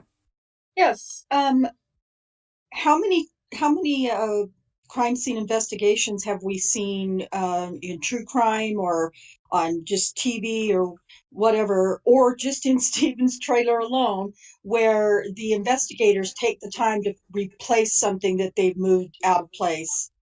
Yes. Yes. You know what I mean? Like, Yes. oh, well, yeah. we've torn up the house and we've pulled everything apart, but I'm going to go ahead and put these magazines back in the bookcase for him. That's just ridiculous. Courteous, not fake. Yes, which is remarkable. Good point, just Rhonda. Because remember when Jody went back to the trailer? The Yes. whole flippin' house was upside down. And now you trying to tell me that Colburn was kind enough to put back the pornographic files and books back in the cabinet for him? It doesn't make any sense, does it? The whole house was put upside down. They tore the house to pieces, basically, and Colburn was kind enough to put everything back in the Return the cabinet. magazines. Yeah, isn't he a nice guy, just Rhonda? Yeah. Nice guy. Maybe he got a feather duster and took a bit of the dust off as well. Does anyone have any additional comments? All right. I reckon what we do, we'll do one more question, I think, because this is a fairly extensive chapter, and I don't want to rush it. But Jack 61 was correct. Colburn actually wrote a message to his boss, and he completely contradicted what he said during the trial. Right? He now said in his letter that the key was actually hidden behind the cupboard, which makes the whole thing of the falling out at the back a complete joke, right? And honestly, why would Stephen put the key there, right? When he had so many different places he could have hidden the key and no one would have found it. It's completely preposterous. Okay, so guys, this will be the final question for our podcast tonight. I quote, many ask why Avery would. This is good. This is a beauty. Many ask why Avery would keep Teresa's car key. Why not just toss it into the burn barrel with her camera and phone instead of leaving it around for the cops to find? In my view, it's because Avery still needed the SUV to be operable. The car crusher on the Avery salvage yard, where Avery intended to pulverize Teresa's car to eliminate it as a source of evidence, was located in the farthest corner from his trailer, but relatively close to where he had stashed the SUV, just not close enough to push it or use the forklift. It would need to be driven to the crusher. So here's the question. Why didn't Stephen immediately crush the RAV4? Why was a key required when Stephen had access to an end loader? You require an end loader to load the RAV4 into the crusher in the first place. So Ken Kratz is now giving an excuse why Stephen needed the key. Guys, who can answer that one? Checking convictions. Well, there again, if Stephen was going to do this, let's just hypothetically say he did put the car there. I think he'd be smart enough to leave the key in it, not bring it anywhere else and stash it into his house. First of all, yeah, he would have did it the first day or night because, as we now know later on, you probably wouldn't even have heard it because the quarry was running and there was noise, all this. So again, Kratz is just embellishing a lie because it never happened. It wasn't that way. They had to make up these stories to make it look like, first of all, Stephen is a genius with DNA, but he's dumb as hell about putting evidence on in his property. So which story are we going to believe? You know, I mean, it's just another embellishment. Correct. Honestly, it makes no sense whatsoever. But why is it that Ken Kratz has to give a reason for what Colburn did? Why did he have to give? My apologies. Why did he have to give this reason for Colburn? Right? Because it's a lie. Yes, he's providing an excuse for everything that Colburn did, and also Lenk and Kucharski. And it's just becoming worse and worse and worse, right? But interesting how when Earl, when Chuck and Stephen were interrogated by law enforcement officers, all of them said the same thing. The crusher. They wanted to know about the crusher. Their hypothesis was that Stephen was going to crush the vehicle. But guys, think about it. Even if Stephen had crushed the RAV4, right? Even if he had crushed the RAV4, would have he gotten away with the crime? No. Jack 61. No, because they cut the ones that were crushed. They used the jaws of life and cut them open. That's correct. And put it this way: if Pam of God, say the RAV was crushed, what would have happened if Pam of God said, I saw a blue vehicle and it was flattened. It may be, or blue or dark green. it may be a RAV4. It may be a RAV4. Do you think that would have been reason enough for law enforcement to come onto the property? Or did they actually need the entire RAV4 intact? How have they found it? Yeah. Jack 61. They needed the RAV. They needed that excuse to begin their massive search warrants and to close off the property. They had to have it. All right. And All had right. to have blood. Yes, correct. So here's the question. If Stephen had done this, which I don't believe he did, why didn't he crush it? Why did he wait? Why did he leave the vehicle there for until November the 5th? BB. He had 5 days to clean up. Well, Yes, he had 5 days to clean up. You'd think he'd have wanted them to get rid of the RAV, right? Correct. You correct. know, I'm just going to go on vacation for a week. I'll come back and finish tidying up then. You know? And yet, he left his brother there. Well, He left and his brother the there. crusher only flattens the cars, so they could flip them over and rid the bed on the bottom of the cars. Correct. It's not like it's a cube crusher that crushes them No. into cubes. No, that's No, correct. it's just a flattening crusher. Correct. You know. And they even asked, I think it was Earl or Chuck, where the crushed vehicles went. Right? So they would have even gone to see the scrap metal, depending if the vehicles were taken away. They even had that. They even had thought of that. But quite clearly now, with Tom Sawinski's observation, that turns the whole thing upside down. Because the reason why Stephen never could crush it is because he never was in possession of the RAV4 in the first place. So their whole hypothesis, because remember, they questioned Earl, Chuck, and Stephen. Who operates the crusher? Who operates the end loader? Because their way of thinking was Stephen's plan was to crush the RAV4. Yeah, as Bibi just said, Stephen went to Crivets. He left the vehicle there, right? And the flyover on the 4th, did they find the RAV4 on that property? No. They didn't see a RAV4 on the 4th, right? And so now, with Sawinski's observation, the reason why they didn't see a RAV4 is because it was never there. It was brought onto the property on the early hours of the 5th, which is very, very interesting. Checking convictions, do you have a question? Jinx points out, what are the chances that there were more than one RAV on the property in the yard area? And does anyone know if there was any other RAV4s on the property? It was a junkyard, Correct. so it was a salvage Correct. yard. So how many Toyotas? She wants to know how many Toyotas that had a key like that too. 100% correct. 100% correct. I don't know the answer to that. But you know what? Chuck and Earl never say, oh, we've got plenty of Toyotas.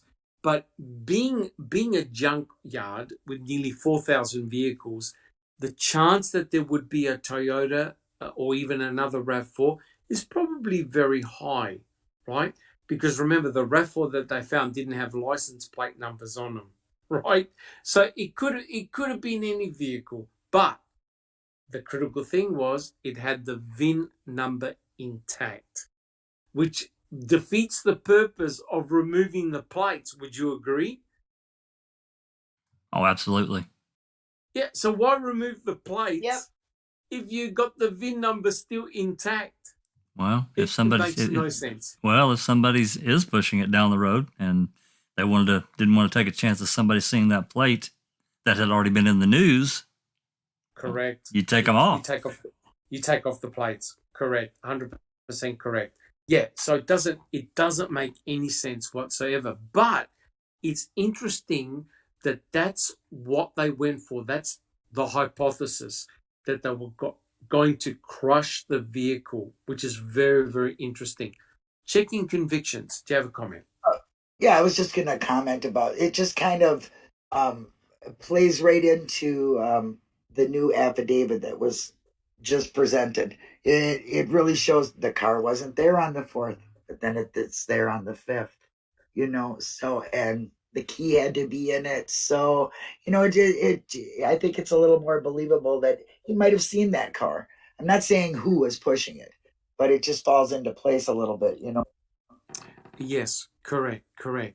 But the important point here is that there's anecdotal evidence that the RAV4 was off the property, right? Sawinski's observation wasn't the only one. There were others who saw the RAV4 off the property, and as Paul Ward says in the chat, right? Did Colburn call in the plates? Was he standing next to the RAV when he phoned them in, right? I believe he was. I could be wrong, but I reckon he was standing next to the RAV when he called it in. Jack 61. It leads me to that too, because he was just like everyone else, and he had to see and hear the alert that went out at before 7:00 that evening, looking for Teresa. Yes. Whatever they call it. There's like an all points bulletin or whatever they called it. Bolo. Yeah, basically, yeah, it's exactly right. And anyone that was on patrol got it. So correct, 100% correct. I think he was standing in front of the RAV4. He got caught out. He probably wasn't even realized he was being recorded, because I believe that was his day off, and he had his cell phone, but the conversation still got recorded. And he's the one that said 99 Toyota, and he thought the dispatcher said it. So how on earth did he know it was a 99 Toyota? His excuse was, I was just checking from what we get told me. Excuse me? If we get just told you all the information and you write it down as an officer, are you now going to ring up dispatch to confirm what we just gave you, the information that he just gave you? That doesn't make any sense at all. Checking convictions. Oh yeah, just listening to the call, it sounds just like an officer who pulls up behind you and runs your plates. That's what it sounds like. He sounded like he was just getting that information. Like, oh boy, here is the car. I just heard about it, and now can you confirm this for me? Can you confirm the license plate for me? Because otherwise, a police officer does not do that, especially given the information that they get over their MTCO, whatever it is, their little computer. It's all there. All he has to do is push a button, and that's going to be right there, the announcement of this missing person. So his call was, in my mind, totally to confirm that was the vehicle he was looking at. Correct. But I mean, if you distill it down to the basics, Sawinski was not the only person to have seen that RAV off the property. He saw it being pushed on the property. He's not the only one. There were others that saw the RAV4 off the property. And you know what could be really damning? One of them could be Colburn himself, a law enforcement officer. Alice. Just say Shane Groves. If you have a car and need a place evidence, what are two easily identifiable parts you can take from the car to plan? The key and the plates. Correct. I mean, by planting the plates, it means that the vehicle is now associated with your salvage yard, right? By planting the key in his bedroom, it now ties Stephen with Teresa and her RAV4. Yeah. Now, for those who sorry, Alice, keep going. Yeah, I was just going to say, I mean, you've got to remember as well that you had that guy that came forward who said that he seen Colburn at the Stenix station and Correct. told him that because he'd seen the poster that was on the window in the garage, that had a description of the car and everything like that on it, and he says to him, I've seen that motor down there At the turnaround. at the turnaround, Correct. you know. Correct. So, and Correct. Kim Hogan says, what happened to all the other sightings, witnesses of the RAV? Surely with Tom's affidavit and the other sightings, has Zellner contacted the other sightings witnesses? Well, we don't really know that. I believe that she's obviously got an affidavit from Ramlow. She's got an affidavit from Siebert, and I believe there was another person who saw the RAV4 as well. So there were multiple sightings of a Toyota RAV4 that fit the description of the missing vehicle. So it wasn't just Sawinski, but Sawinski's observation is extremely damaging and damning because he saw two males pushing the RAV4 onto the salvage yard, right? Wasn't Stephen, wasn't Brendan. It was two other people. Yes, he did mention Bobby Dassey, but you got to be cautious. He could have made a mistake. But now you've got another witness to say, hey, it wasn't where Pam of God found the RAV4. It was somewhere else, right? How it got to the pit, I don't know. But what is concerning is that, jeepers, it makes sense for a family member to have done this. Why? Because they know the dogs that are on the property. They know who has gone to Crivets. They know who lives in whose trailer and what they've got to do. The mere fact that the engine was off, oh boy, that's what you do. You roll it past Ma and Pa Avery's home. If this is a family member, they knew that Chuck Avery was gone. He was not in his trailer. The only person would have been Ma Avery, and she was probably sound asleep and probably didn't hear a thing. Plus, I think checking conviction said you've got the quarry going all night, making a lot of noise. So maybe that vehicle could have easily been pushed, and if they had the key, start it and drive it down to the pit area. Could have easily been done. Okay, guys, do we have any additional comments?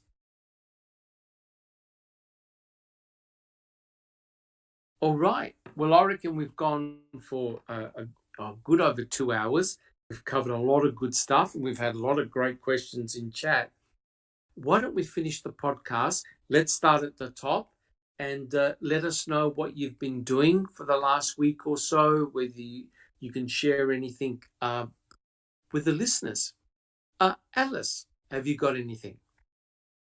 I would just like to give a shout out to Paul Capaldi and Diane Little Misty and Jane Shepherd and a Pencil. They were lovely enough and kind enough to have us on the Foul Play team on their lives.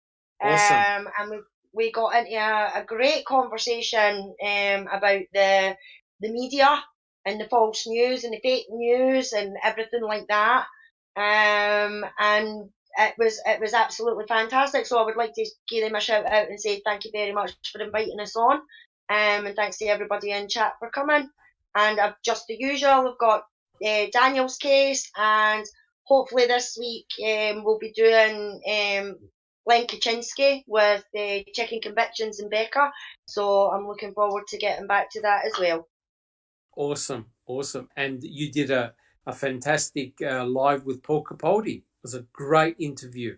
Good to see you. Thank you. Thank you. And you know what? You didn't drop one F-bomb. No, I was a good girl. I was gritting through teeth though, Doc. It was really hard. And you know what's really funny, Alice? I'm watching. I'm there. Come on, Alice. You could do it. Let one out. And I tell you what, it was just unbelievable. I couldn't. But yeah. I'm there. Maybe Paul Capaldi had a hit squad or something out. But yeah, no, it was a great interview. Well done. Thank you. Thank you, Alice. Bibi, what about yourself? Alice, you sure don't want to let one go now just to have it out there? Oh, for fuck's sake. There you go. Thank there God. you go. There we Pressure go. release. There Yeah. we go. Thank God for that. Everything is normal. And what about you, Bibi? Well, like Alice said, I was on with Jane X and Little Misty. Yes. That was very nice. Good shout out to them. We had a good conversation. Um, Other than that, we've been just talking a lot about going to Raleigh and our Raleigh house and trying to get everything very, very organized. Now, when are you guys going to Wisconsin? We're going longer. We had the house from the 8th till the 13th, I believe. Wow. And um we're gonna protest a couple of other places too besides just Manitowoc. We want to go to Calumet and to Governor Evers in Madison. Wow. Fantastic. Fantastic. And it's a So group of we're you. It's a so we're group of gonna you do going? like Friday, Saturday, Sunday, and then Monday Right. there. So you should get lots of thumbs from us and stuff while we're Awesome. there. We got to do it. We got to do a podcast, Bibi. Well, they were talking about going live from there too. So Oh, fantastic. a Fantastic. bunch of people are going live from there. Yes. Awesome. Awesome. So yeah. Thank you so much, Bibi. Now that'll be great. Thank you. Checking convictions. Do you have any comments? Oh, yeah. Well, we are getting ready for rally. I'm really looking forward to it. This will be my second one. And this Yes. time I can go live. So I will be giving you lots of bloopers and coverage. I can't wait to get some of these gals dancing.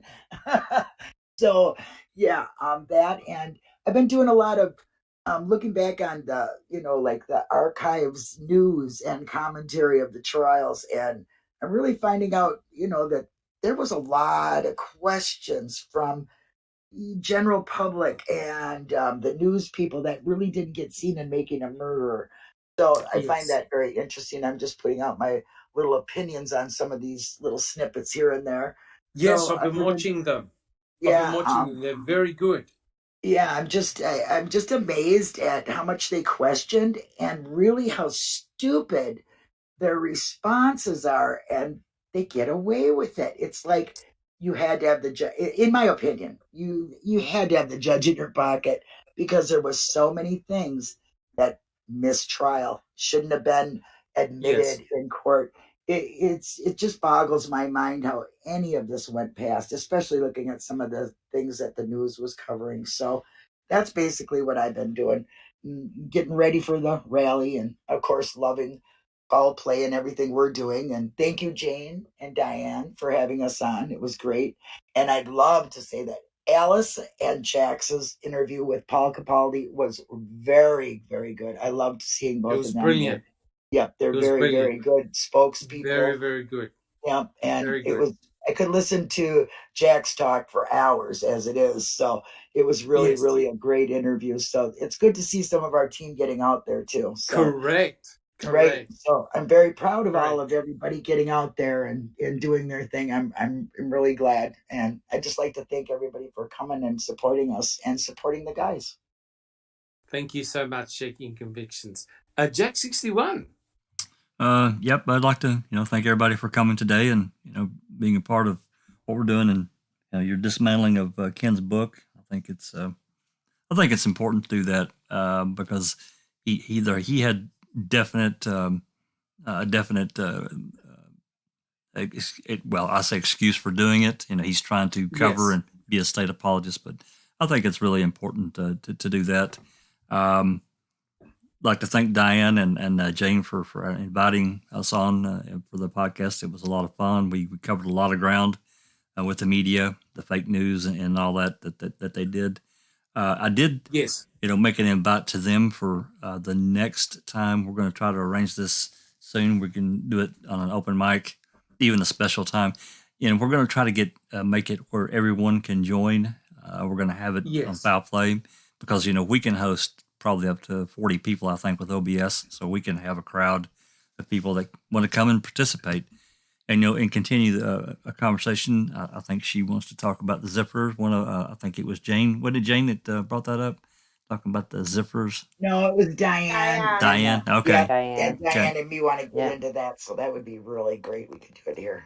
Yep. Awesome. So, yep. And to add also to what BB and the ladies are talking about going to the lab, I've offered to, they can hop into Discord and I can stream whatever they want. We can have as many podcasts. Fantastic. Yeah. So that's not an issue. So as time gets closer, we'll get that lined up. And then last thing is, tomorrow we'll continue with our Denny discussions on the open mic. It'll be a part 2 because we didn't cover Nice. everyone. Yeah, we didn't cover everyone, so we'll try to arrange that again. Hopefully, it won't be too late for you and too early for others, and all that kind of thing. So, looking forward to that. Awesome. Thank you so much, Jack61. Thank you so much. Just Rhonda. I don't really have anything new. I'm still just doing the same old stuff I've been doing, and the last few weeks from keep talking till they're walking till Mm-hmm. now. I mean, unfortunately I missed the chat with Jane and Diane the other night, but like everyone else, I just want to appreciate everything that everyone's done to further the interest in Stephen and Brendan's case, Yes. and keep it going. So I know we're all anxiously awaiting to hear from Zellner. from the court, from Zellner. Correct. So I keep saying, whew, I need things to slow down so I can take a breath, but at the same time, there's no breath taking to be had. So just have to keep moving. Yes. And thank God you're not addicted, right? Just Rhonda? No. I am not addicted to any of this business. I could just sleep right through it. No problem. Correct. Every time you get a notification, you jump out of bed, right? Yeah, exactly. Turning on the computer or getting the phone, something. Yeah, I got to see what's going on. Correct. Thank you so much, Just Rhonda. Fantastic. Yep. Sugar, how you going? Sweetie. I'm also going to the rally, so really excited about that. Wow. And there's quite a group of us going. I think awesome. So far we have 10. So 10. Fantastic. Yeah, we're full. Yeah. We're full. 10. Yeah. We're and full, all from Power Play. All from Yeah. Awesome. And then I forgot to say I'm going to be going too. Sorry, Susan, but I forgot to say I finally get to go again this year, so I'm excited. Yeah, she's one of the flatmates. Yeah. Fantastic. No, it should be awesome. Silkman, jump a plane. We'll fit you in the closet somewhere. Oh my God! Plane.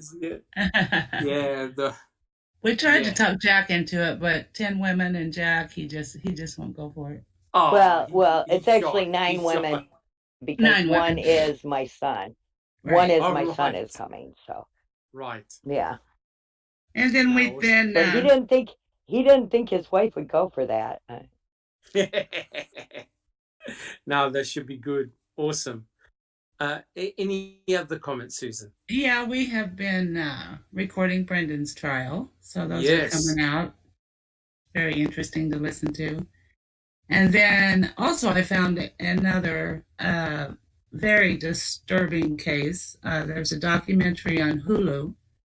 It's called The State of Texas versus Melissa. Oh, right. And it's another coerced confession. But the sad thing is that she is on death row. Oh, dear. And interesting fact, the man that prosecuted her got 13 years in prison for corruption. Yeah, here we go. Yeah, so I was screaming at the TV at the end.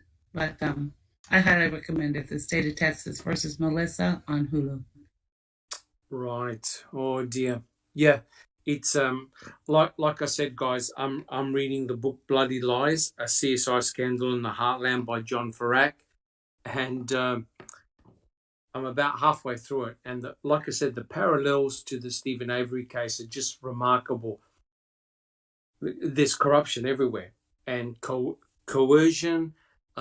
This young man, he was coerced into a false confession. and the day after he recanted. You just got to read this book or see that documentary. It was on Netflix. I'll see if I can find it. I forgot the actual title of it, but it's sort of like an episode in a series. Just unbelievable what happened in this particular case. So yes, so that's what I'm doing at the moment. So look, guys, I'd like to thank everyone for coming along to the podcast and listening. If you like what we do, please subscribe. Give us a thumbs up. If you think we've done a good job, let us know how we can improve. And we'll all see you all next week.